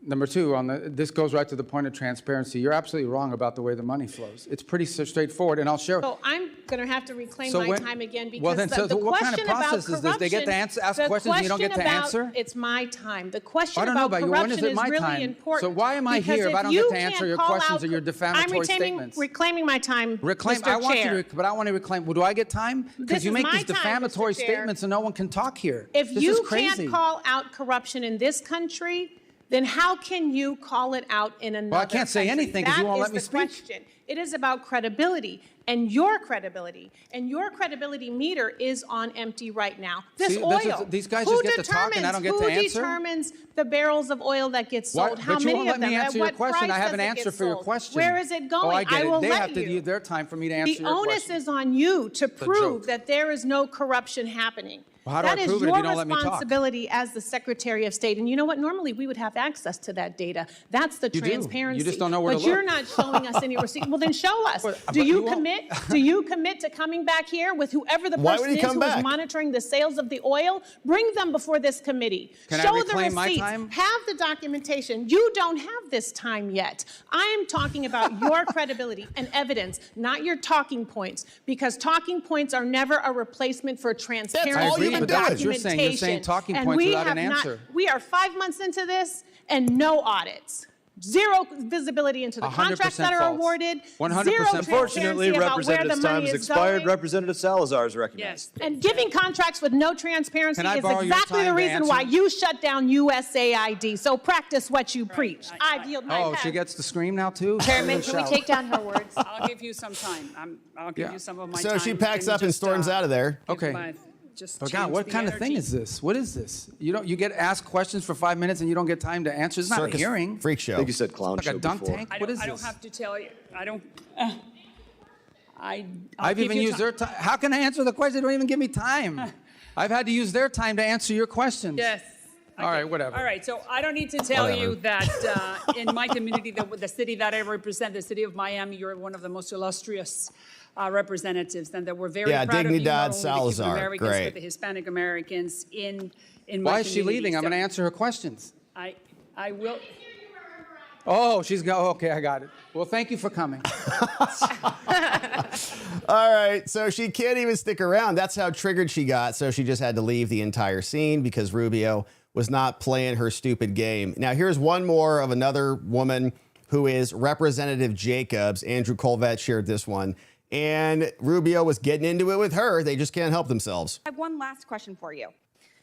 Mr. Secretary, who won the 2020 presidential election? Trump. I'm not here to answer a question about 2020. This is a foreign affairs committee. Okay, great. You Opine can't on answer the political question, matters. No, I even don't though we answer the- all no, know that I don't President answer the Biden won. question because the Secretary of State, I do not participate in domestic This is political not about issues. domestic political issues. certainly This is is. about our democracy. You're asking me to opine, just like I don't do campaign It rallies. seems like I don't you- do because as it's- Secretary of State, we're not supposed to. That's been the long tradition of the department, and you should know that if you've been on this committee for any period of time. And Mr. you're- Secretary, it seems like you have an issue admitting facts. You can't say that the president lost the 2020 election, just like you won't admit President Trump is losing this reckless war of choice, and just like you couldn't admit that the shoes the president bought you were too big. You clearly don't know what winning means, and not because the facts are unclear Good to job you, it's reading your because telling statement. the truth would cost you your job.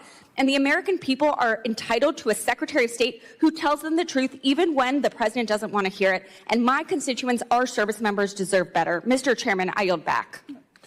I don't know what shoes she's talking about. What is she talking about? Representative Burchett, you are recognized. Thank you, Mr. Chairman. If you'd like to answer any of that. Yeah, I don't know about the I'll shoes. give I mean, you a he gave me minute. some Florsheim shoes. They're actually pretty good. They fit fine. I don't know what she's talking about. And maybe that's what she's referring to. Your shoes look very nice today, Mr. Secretary. How can you see them? They're way down here. We're talking about shoes. Are you guys kidding me? I mean, is this the Foreign Affairs Committee or is this like a circus? What is this? It's a It's a circus. It's a circus freak show, Rubio. Yeah, welcome to the party, man. So that is one. And the final trigger is from this guy. And his name is Representative Keating. And it's almost like he's trying to talk to his like stepson or something. And his stepson is like, "You're not my real dad." And he's like, "Honey, will you come in here and get control of your son?" Here's how the whole exchange went down. Let's boost this volume up. For some reason, these are all very low today, but here's this one. Top 15. Not once did you mean the top 15. Not once did you mention Ukraine when you were prioritizing the achievement that's there. Now let me go on. Tried to stay under Let 5 me go minutes. on. Oh, you tried to stay. Yeah, please. Well, I it's can not answer funny. that. It's not funny, Secretary. Now, What's not funny in is Iran that- now. Well, you don't. In this is- Iran you now, can't even I answer reclaim questions my here. time. I reclaim my time, Mr. Chairman. You He's guys make these interrupting me. statements and no one He can is respond. interrupting me. Honey? I'm doing it. I'm asking you to reclaim those seconds back. No. Now in Iran, what goes around comes around, Mr. Chairman. Now in Iran, the Trump administration. So he looks over at the chairman and he's, help me, honey, get in here and get control of this son. So is honestly what we're dealing with in Congress. It's really pretty pathetic, but shout out to Rubio, shout out to Scott Bessent for Elizabeth Warren's knee on the neck of Spirit Airlines and a bunch of other fun exchanges today. We're happy to see them not playing the game, right? And I think that's the right answer, is to just say, what are they going to do? Impeach Rubio, impeach Scott Bessent? No. They're fools. And so to engage with fools is to make you look like a fool. So you just sit there and mock them back the other way. And then you get a very angry guy who is literally screaming and shouting. Looks like his skin's going to fall off his face. But of course, we're happy to see them out there. We'll keep our eye on more cabinet battles with our useless Congress. Thanks for joining and subscribing as we do. All right, friends, if you're just getting here, let's take a look and see what you have to say about all of this and more. We had a great stream today. We talked about some big wins out of the Supreme Court, including a 6-3 victory out of Alabama. And it's a good one. Of course, the dissenters, the three of them, Sotomayor, Ketanji, and Jackson, are all screaming about racism. But we saw Mark Elias is very unhappy about this. All I can say is this is effing so cynical, I have no words. And so he'll probably have a nice, comfort eating session tonight and, wake up feeling regretful tomorrow. But then Andy Biggs was here talking about a constitutional amendment to cap the Supreme Court at 9. We had the SPLC hit with a superseding indictment for literally paying for cross-burning supplies, including the wood and the fuel, and paying to transport the people over to these extremist events and then sleeping with the Nazis because they were in love with each other, committing money laundering, committing fraud, and now hit with a whole new set of charges. Anna Paulina Luna with some comments, Mike Lee. We read through the full new indictment, and it was even worse than the first one. And I don't know, I'm excited for superseding indictment number 3. So all that happened. Then some fun clips from today from Pocahontas, from Tom Tillis, who's useless. I cannot wait till he's gone. We also saw Bessent, Rubio, mixing it up with the House and some various senators, including Ron Wyden, who got called out for his apparently Epstein-class son. And he just kind of sat there dead silent, couldn't even say anything after Scott gave him the old proverbial backhand. But now, my friends, it is time to hear from you. Let's see what you have to say about all of this and more. Happy Wednesday. It's all downhill from here, baby. Hopefully your week has been amazing. Thank you for supporting our channel. Thank you for liking this video if you're heading on out of here, and for being amazing. We appreciate it. Hey, here's Rubio with the Circus freak show full of congressional clowns. Nice. Yeah, that's nice. We've got, it looks like Booker, Wyden, and Nadler, all right over there as the freak show clowns. Thank you for that, Muffin Rando. Hey, Voice. You know, we may see California flip red in our lifetime. Spencer Pratt is trailing Bass for mayor, and Steve Hilton still leads the race. Let's take a look at those numbers. I was considering an election segment that included some of that today, but the results are still not in. So let's see. California election results as of 1 hour ago. Let's hit the highlights. That's crazy, man. So yeah, that's pretty wild. So Steve Hilton still on top. Getting close, 27.8%. Only half the votes are in because California is a failed state. Javier Becerra is at 25%. The problem is, okay, so like let's say these two advance, it's Hilton versus Becerra. Then all of these Tom Steyer votes, that 1 million plus votes, are going to very likely go to Javier. Now, Chad Bianco struggled a bit. Katie Porter got blown out. Maybe she should be a nicer person. So she's down at 4.6%. What a total failure. Oh, Bang Bang. People still voted for Bang Bang. He got 18,000 votes. They're like, well, he loved those women and he likes them a lot. So we want him. Somebody named Barack Obama Shah. This dude changed his name and thought that he was going to win. A bunch of dumb Californians were like, Barack Obama's running. Wow, that's amazing. So we got 10,000 votes, probably from a bunch of doofuses who didn't realize it's not the actual Barack Obama. All right, so a bunch of other candidates out there. Let's see. Where is the Spencer Pratt numbers? Okay, let's see. LA mayor. Let's take a look at these. And Karen Bass advances. Let's see what Fox LA has for us here. Any updated numbers? What the hell's going on? Nope, that's not the one. Where are these? Did I just... They don't have them here? All right, anyways, I don't know where the hell these results are. No. Races to watch. Okay, here you go. LA mayor. Sorry, user error. All right, here's Spencer Pratt. Man, so he beat Nithya Raman. She's out crying about homeless tents in front of her house, but they're okay in front of your house. So Spencer Pratt, man, should advance to the runoff. Only 60% of the votes are in. Another 40% need to come. 34 to 30% from Spencer Pratt. Man, that's amazing. So, yeah, that's good news. That'd be crazy to have Spencer Pratt win. What if Steve Hilton wins? Anyways, thank you, Voice of the People. Very nice to have you in the house. Check out Voice of the People podcast right next door. Hey, man, that's how I feel all the time. Right there, I wake up. I'm like, I freaking love this country so dang much. Thank you for that one. Hey, Sev Russ in the house. What's going on, Sev Russ? We got Tony Hogan. Thank you, Sev Russ, for being a membo, for bringing in 10 new membos. We had a great members-only stream this morning. We had an interview with a congressional candidate called Philip Harding. Talked about a lot of good things, and I think a lot of people enjoyed that. I hope you did. I certainly did. Tony Hogan coming in. Check it out. Robo Klein. What's up? Jason R. Howell. What's up? Bobby Bishop. We had Silver Umbrella. Nathan Nix. We got Christopher TV is here. Kirsten White. CIS DeWolf. Welcome. And Grandma Kim. What's up, Grandma Kim? Welcome aboard. And Sev Russ. Thank you for bringing in a bunch of new membos, my man. We appreciate you. And for being a membo yourself. We'll see everybody tomorrow. I do not think we're going to have a members only stream. Your boy we're going to a breakfast, and I think it's going to extend into our members only stream time, but it's for fentanyl fathers and Victoria's thoughts something. It's about fentanyl and overdose policy. So we're going to that in the morning, but we may just post a video. Tomorrow's morning schedule is TBD because I don't even know what time it is or where I am right now. But that's the plan for tomorrow. So we may not see you tomorrow morning, but we'll see you Friday morning for sure. Mary Ward, hello, my friends. Have you heard about District Judge Lynn Adelman going to throw out Judge Hannah Dugan's guilty verdict?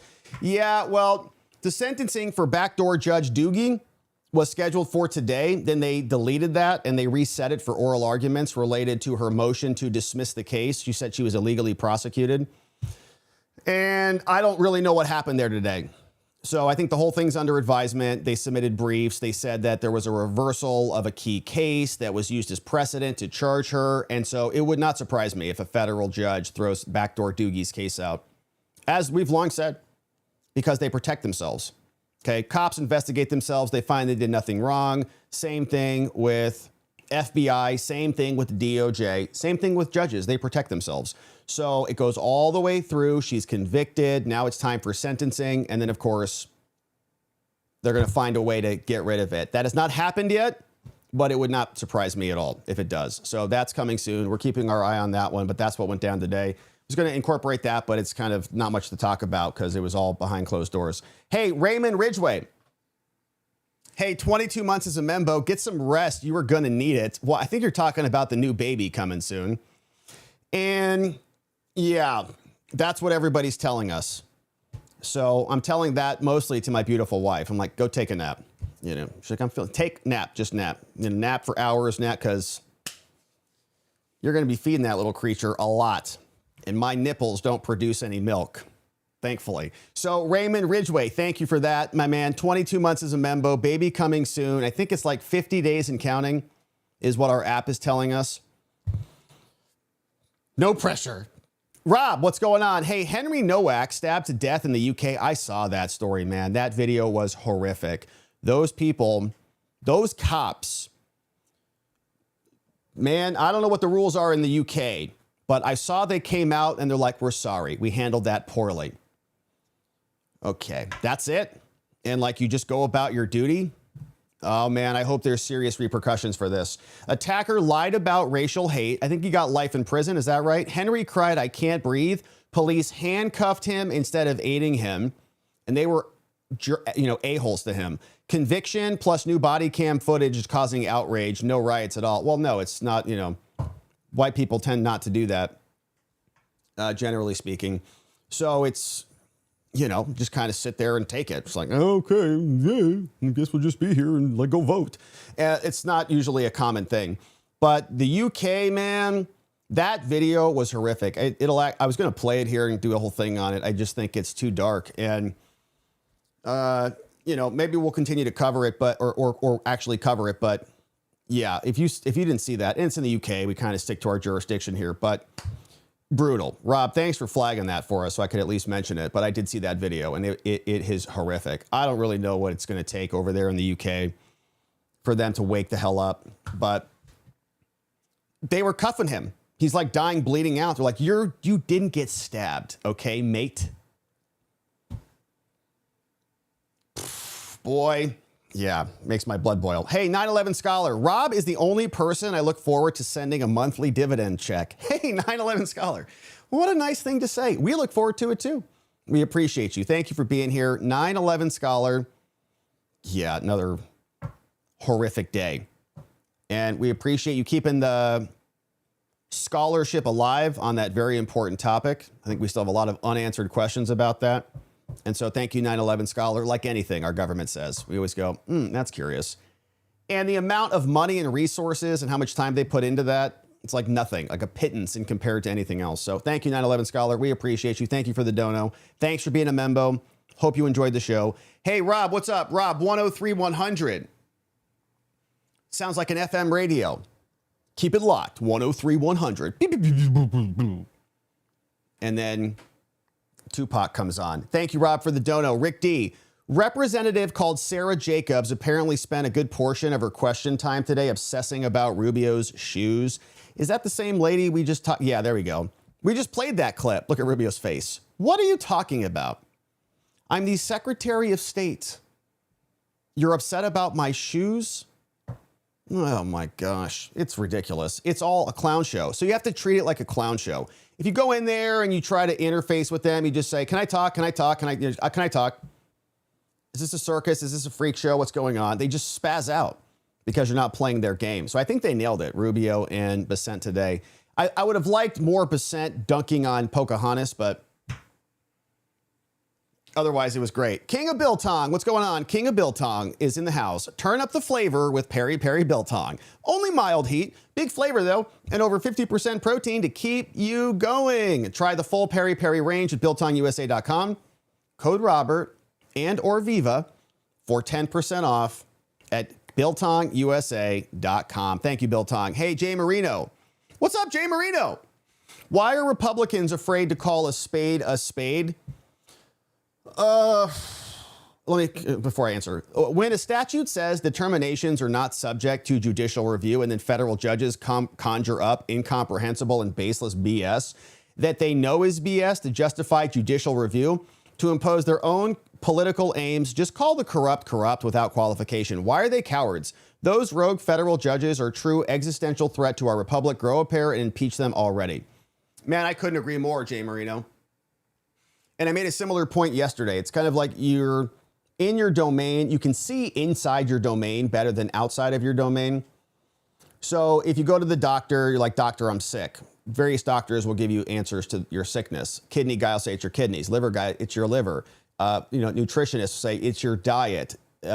Personal physical trainer, personal trainer will say you got to get some more exercise, lift some weights, whatever. Okay, everybody kind of operates within their domain. But speaking in that same pattern, I think that the judges and the lawyers are truly an existential threat. They have seized control. The judges in the black robes have seized way more power than they're entitled to under our Constitution. And it has become maybe the most but the most tyrannical branch of our government. And they operate without any accountability, lifetime appointment, and nobody can remove them. Congress won't even yell at them. They can spy on senators and representatives and just do whatever they want all across the country. And even the Supreme Court won't backhand them because it might undermine the legitimacy of the judiciary. The whole thing is a big problem, which is why we like to call them out here, which is why we have the whole show, Watching the Watchers, largely focused on the legal stuff. Thank you, Jay Marino. Hey, what's up, one old guy? Capo. Wow, that senator, not a burn. Democrats are corrupted, running with the fallen Nephilim. These godless Democrats and feckless rhinos, why do these senators think that Trump is on Robin Hood making trades? Doesn't he have someone do that for him? I don't know. I think that they just want and have an axe to grind, right? They'd rather, their whole political operation is to just attack their opponents and hope you don't notice that their policies are horrific for you. Their actual policies are about transgenders, foreign invaders, failed ideas like a government-run grocery store, free this, free that. Everything's built on the back of my racism, my sexism, the patriarchy, whatever. So they don't actually have solutions. And then they come out, they're like anti-Iran, but they're pro-Ukraine. They unfurl the Ukrainian flag in the American Congress. So it's whatever the opposite side is doing, they're against. Whatever they think will ensconce them in more power, they're for. So they just go around looking for things to nitpick about, like Marco Rubio's shoes, for example. One old guy. Thank you for the nice dono, as always, my man. Very generous. We appreciate that. Troublemaker Jonah. F. Bessent, a Soros protege. No redemption for him. You hear that police siren out there? Good to see you, Troublemaker Jonah. I know many people have that opinion. And, I know there's also some skepticism about Todd Blanche. I don't know much about Bessent's background, but that's true. I think a lot of people are Soros proteges. I don't know that your past necessarily defines you if you're in the middle of committing, good new deeds. Like, I understand that Todd Blanche was like a Democrat, but then he also was a pretty strong defense lawyer for the president in his criminal prosecutions. And so can you redeem yourself and disconnect yourself from those past accolades? Like, that may have served him to get to a certain point, but let's, judge a person by the fruits that they're delivering now is how I would prefer to defer. But yeah, Soros is a big problem, and it would be nice if he disavowed. That would always be good. Do you disavow? Yes or no? Okay, so no. The answer is no. We got it. So thank you, one old guy. Hey, one old guy. Democrats keep beating the same dead horse. They keep singing the same song. They got nothing in the tank. Yeah, and as frustrated as we are with the Republican Party in the Congress, in the House and the Senate more specifically, the Democrat Party is just furious mad at their own party. Like, they're not like, hey, this is gangbusters. We love everything that they're doing. They're, I think, even more frustrated with their people. And they feel like they're losing. Sometimes it's easy to feel like you're losing because we've got Tom Tillis and John Thune, and we've got a bunch of McConnells out there. But ultimately, they're losing a lot more than we're losing in the grand scheme of things. And they're furious about it. So what do? Talk about shoes, talk about stock trades. They have nothing else to bring forth to America. We got 4 years of their policies. It was illegal immigration and transgenderism. That's it. What else? And Ukraine money. What else did we get? USAID money, massive Somali fraud. There is nothing to stand on. Hey, Jim tells you, live streaming as soon as we're done here. We'll send you on over there. The House just passed the War Powers Act, says MCN 21RN. Would like to get rid of all the government. They are worthless. Yeah, that's a very fair point. I did not see that. That's very interesting. So how did that happen? Who flipped? The Republicans control the House. That's what I'm curious about. Who flipped on that? And what is the Senate going to do? Because that was pretty damn close last time. I think Bill Cassidy also flipped on that. Yeah, the problem is if we just dissolve the government, what do we get in its replacement? When people say we need a convention of the states, I'm like, why? So we can shred the Bill of Rights? Scares me. But thank you, MCM. I did not see that. Yeah, I'll take a look at that one. See what that was about. It's the War Powers Resolution, right? So a resolution that would say Congress is now taking back over power. Massey flipped. The Senate passed on already. Man, we have not been following a lot of the Iran stuff, but largely because there's been very little action from our government about it. Largely, it's, from my perspective, it feels like it's a lot of noise, not a lot of signal. It's we're doing this, we're doing that. And then it's like just we're all getting kind of jerked around. Nobody really knows other than the president. And we've got a bunch of, squishy politicians in the Congress who are all just trying to hold on. But yeah, anyways, thanks for flagging it, MCM. Thank you for the nice dono. I understand your vibe, believe me. One old guy. Hey, live TV, butt burb swallows well. Gosh, one old guy. You mean because he's stinking and he made illegal bang bang, allegedly, with a bunch of people? It's gross. Yeah, and he got kind of thrown out of the race, and then nobody really talked about him anymore. He's kind of gone with the wind. All these criminal charges, and there's a lot more. And who's the guy in the hotel room with him when he's making out with some hooker? I don't know. Baby Lewis, thank you for that. Trying to tip, but I'm not too bright for the above comment. All right, let me see if I can find that, Baby Lewis. Find that comment. Not sure what that one was, but thanks for the dono. It worked. We got it. One old guy. Republicans who flipped are the ones who lost their primaries to a Trump-backed candidate. Crazy. Yeah, that's interesting. So that just happened, huh?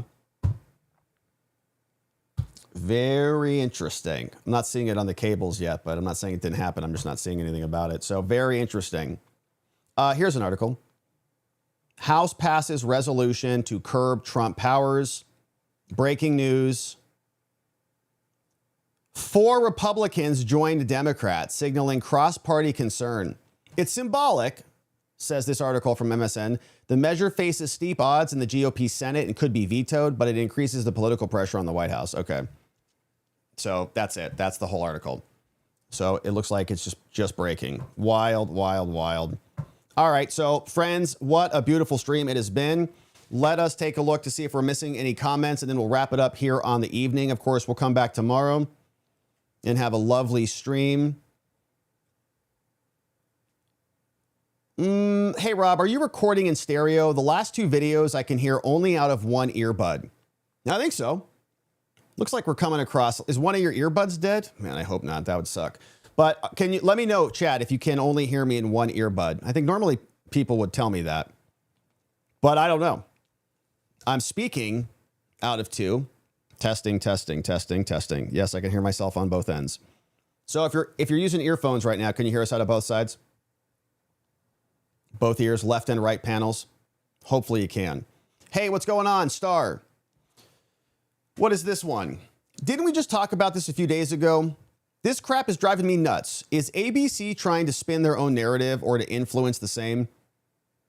Is our loving government lying to us? What do you think? So here's ABC. Well, yeah, I don't know. This might be Mark Mullen coming in. DHS says most immigrants won't need to leave the U.S. to obtain a green card. I think there's a lot of that going on right now. Hard to confirm it, but the idea is they come out with like a banger position on immigration. We're doing this, we're doing that. And then all of a sudden, it's not exactly that. So everybody sees the headline, but nobody sees the follow-up. I saw a similar headline about that with Delaney Hall in Newark. How come the New Jersey police showed up to help? What did they get? What did the governor get in exchange for the cops just randomly showing up? We're all saying, where were they? They just showed up? How come? Well, maybe it's because they were promising something. Maybe they were promised something. And I saw some reporting, I don't know if it's true or not, that they were going to agree to release illegal aliens, but only the pregnant ones or only the ones that had family members here or whatever, right? So there's a big headline that captures a lot of attention, is like political red meat for our side. Yeah, they're doing something. Then all of a sudden, there's a compromise that happens 2 weeks later or after the fact. A lot of the same thing. Think about it with the weaponization fund. Weaponization fund comes out. It's national news. Everyone's talking about it. Bunch of J6ers and other people who were abused by our own government start to materialize claims and start to pursue it. Then very quietly, judge says no. Then DOJ has a tweet about it. Okay, we'll honor the no judgment. Then Todd Blanche comes out and says, actually, we're not going to do it anymore. Then Trump gets asked about it. It's like, okay, we'll see what the lawyers say. Then it all just kind of fades. That's standard politics, but yeah, it is frustrating. Thank you, Star. Hey, what's going on? Pat L. Living in quiet desperation. That is the English way. I heard that in a Pink Floyd song, I think. We really hope for our English friends. I mean, really, like our friends over there. Like, we need another strong country that has similar values to America, that has free speech and believes in due process and all of these things. And so we'd like to see more of them occurring, not others reverting away from that. Humble Sap Boy. The previous gerrymandering ruling you read through, the one that the recent ruling corrected, that sounded like legislation, right? The previous one. It sounded like the ruling created the parameters of the process. Did I hear that right? I think what you're talking about is so Giglio, for example. So, yeah, I mean, yeah, there's some truth to that. Like when the courts come out and they establish frameworks, they say, okay, in order to have a claim, you got to show this, you got to show that, you got to show this. It does resemble statutory law, right? They are building out frameworks.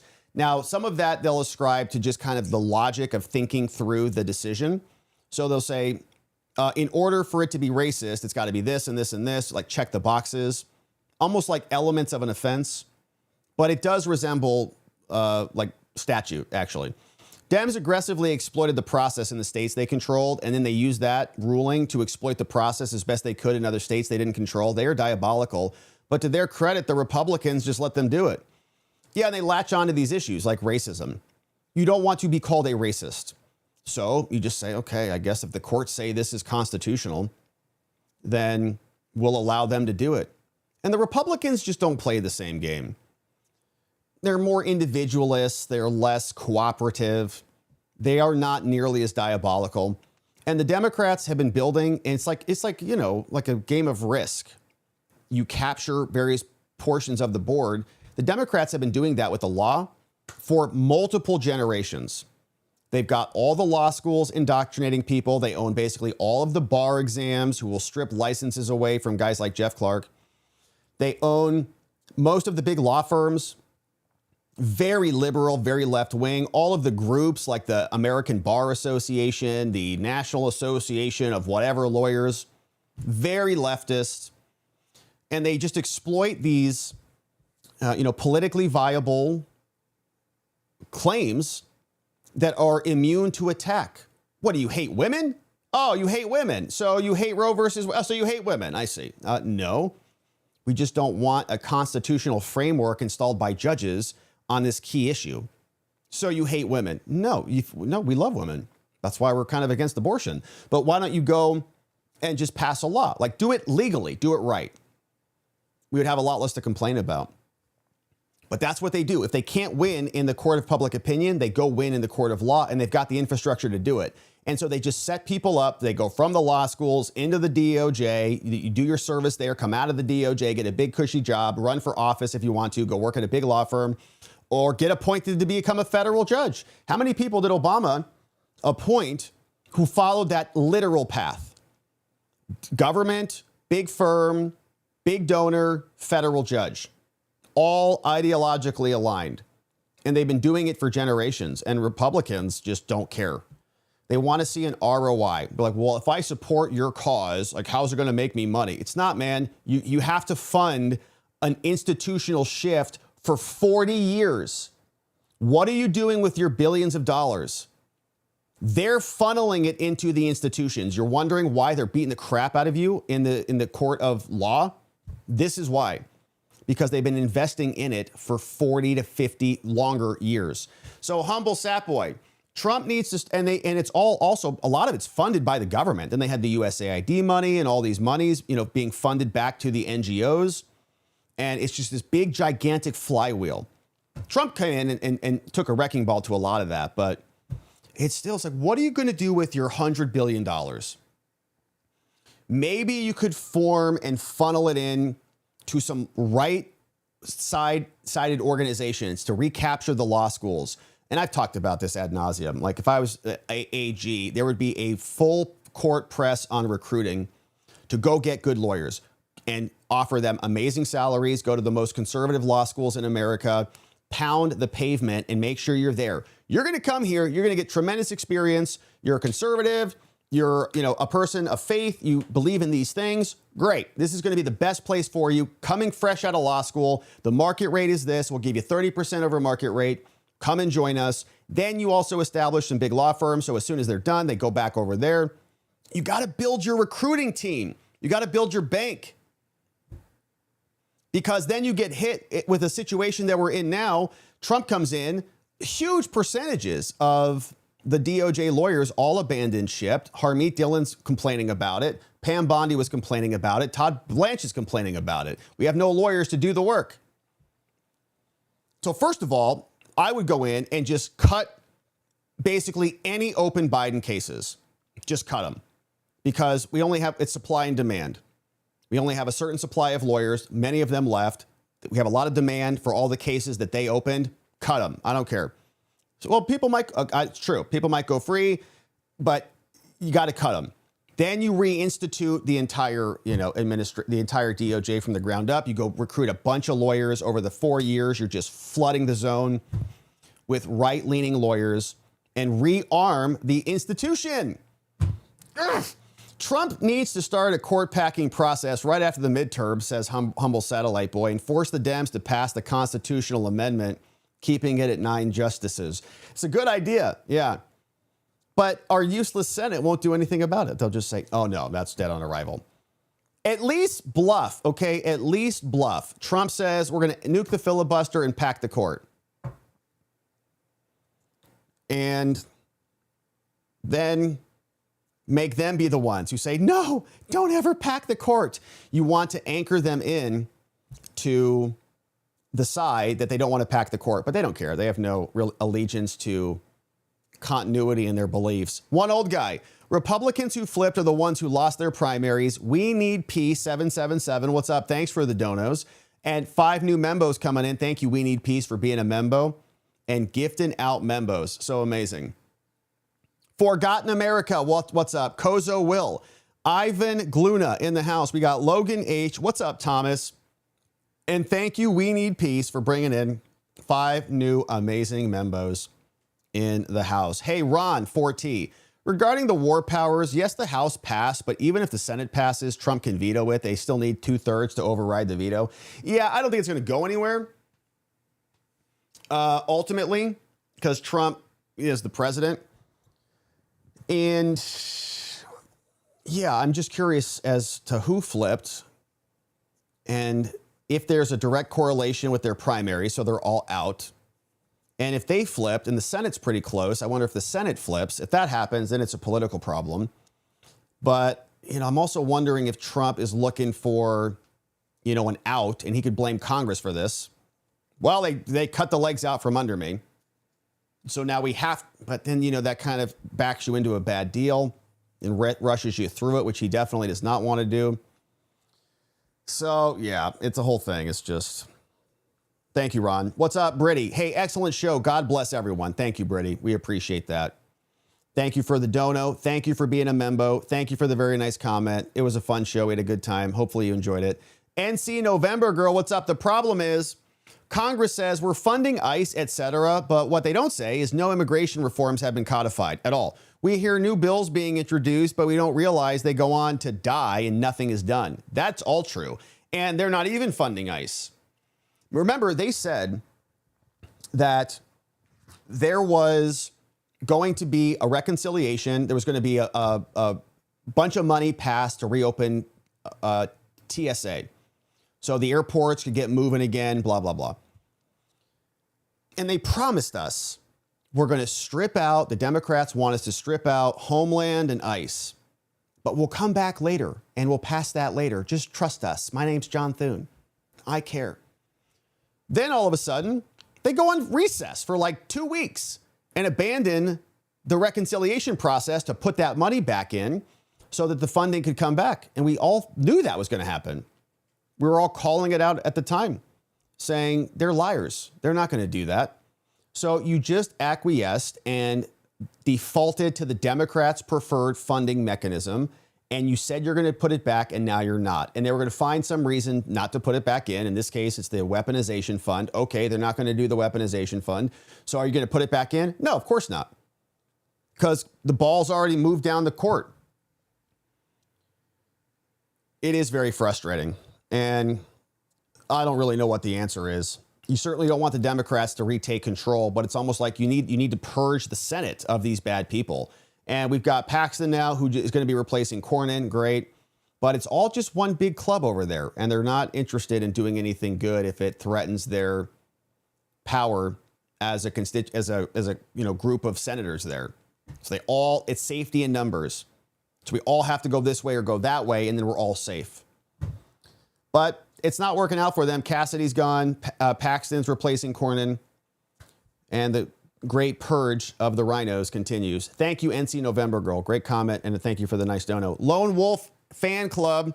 What's up, Lone Wolf Fan Club in the house? Thanks for rating our stream and for being awesome and coming over and joining us. Hopefully our Lone Wolf friends enjoyed the show. And Rick D says, it actually depends. If it's a joint resolution, then yes, the president has to sign it. If it's a concurrent resolution, then no. Well, I have to figure out what the hell the difference is between those two things. So thank you, Rick. I love the answer anyways. It does always depend. That's the right legal answer anyways. Well, it depends. If this happens, it could be that. If that happens, it could be this. So yeah, it's very interesting. And, ultimately, what are they going to do? Strip funds, rip the funds away or something? But yeah, it's a very curious development. So thank you for the heads up on that, Rick. We appreciate you. Thank you for joining us. All right, so friends, let's pause here for the night. It has been a lovely stream. Thank you for joining us. I hope that your week has been amazing. See if we got any other comments over on X. NeuroD, thank you for linking over to our channel, watchingthewatchers.locals.com. If you want to become a membo, we've got unlikely to have a members only stream tomorrow morning because we do have a breakfast event. It's actually in the Senate building. It's fentanyl related for suicide, overdose, tragic death, all that type of stuff. So we'll be doing that. But depending on timing, we'll see if we can squeeze one in. But I think it's most of the morning. So that's the heads up on that. But just wanted to let you know. Be Torn, thank you. Until the Demunists, their goon squad, Libera Nazis are ejected by this country, these attempts to create a socialist USA will not stop. First step, vote every election. Voter apathy has gotten us here. So hold your nose and pull the lever or this will never end. Hey, an OTR Smokehouse. Man, look at these delicious chunks of meat here. Great show as always. We're a little behind due to playing with possible papusa filler, ... question. Oh, gosh. Between us and Biltong, that baby should eat a meat-filled diet. God bless the Watcher family. We're for it, yeah. Yeah, we're for it. And I think there's this new philosophy with babies that you just give them the old, like, turkey bone. You just give it to them. Like, when I was coming up, I think as a baby, they're like, here, eat this, like, blended crap from this company. Here, put that in your mouth. I remember that my little cousins were like, here, get this thing of pineapple, put in there. And then I saw another baby with like a turkey bone or something, just like gnawing on this thing. I'm like, what the hell's going on over here? Like, oh, that's the new style now. Just let the kid work for the food. I'm like, oh, interesting. That sounds good. So thank you, OTR Smokehouse, man. These look great. Ooh, listen to that sizzle. Nice. Yummy. All right, it's dinner time. So thank you, OTR Smokehouse, for the comment on X. And friends, thank you for being here. Slimmer Stubby says, a take I heard on the Newark police switch was it was all changed after Mullins threatened to stop customs and ICE immigration for international flights. That is a big threat. That's a more favorable framing. Within 24 hours of that threat, police started hoping that is what actually happened, especially since DEMS never claimed a victory. Yeah, I don't know, but there was something that happened. I saw him making those comments, and I hope he follows through with those threats because it's a real thing. But I also wonder if there was some other compromise that was made behind the scenes, and I just don't know. So, and I'm not sure that we would know if there was. But that's a pretty serious threat. Yeah, nobody's coming into your airport, so good luck. Or else. Thank you, Slimmer Stubby. Hopefully that slimming is continuing on, my man. And it's great to see you. All right, my friends, we'll leave here on the night. We'll come back tomorrow. We will get into it all again and have a tremendous stream, no doubt about it. It's a beautiful Wednesday. Tomorrow's Thursday, all downhill from here. Big thank yous to our mods and meme smiths. Thank you to Donut. Thank you to John. We got Muffin Rando in the house. We got K Bean. We got Carrie B, Neuro D, Janek, Dog Digger, Geegum Geegum, Elliot, and we saw Just Rhonda was back on the members stream this morning. Hopefully Just Rhonda is doing well. Very nice to see her back. And so now, friends, we'll pause here for the evening. We'll send you over to Jim Tells You if you're on YouTube. Otherwise, we will be back tomorrow to get into all of this again. And in order to do it appropriately, we are going to need to see you right back here so that together, with your help, we can shine that big, beautiful spotlight of accountability and transparency down upon our system with the hope of finding justice. Make it a beautiful night. Sleep very, very well. We'll see you right back here tomorrow. Bye-bye.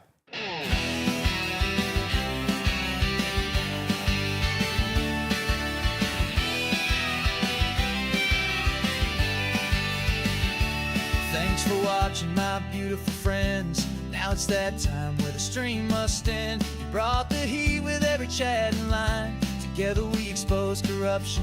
One more time we dove in the truth where the media hides. Lit up the lies with receipts on all sides. The fight isn't over, but we made them sweat. We ain't done yet, no, not just yet.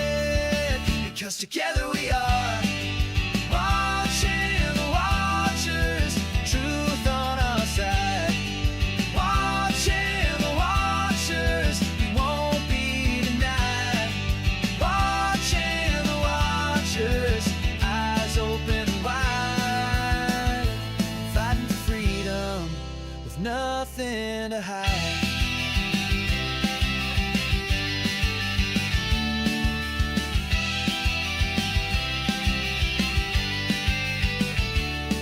Drop a like and don't forget to share. And bring a friend who's ready to care. Tomorrow's lies are just today's news, but here we see through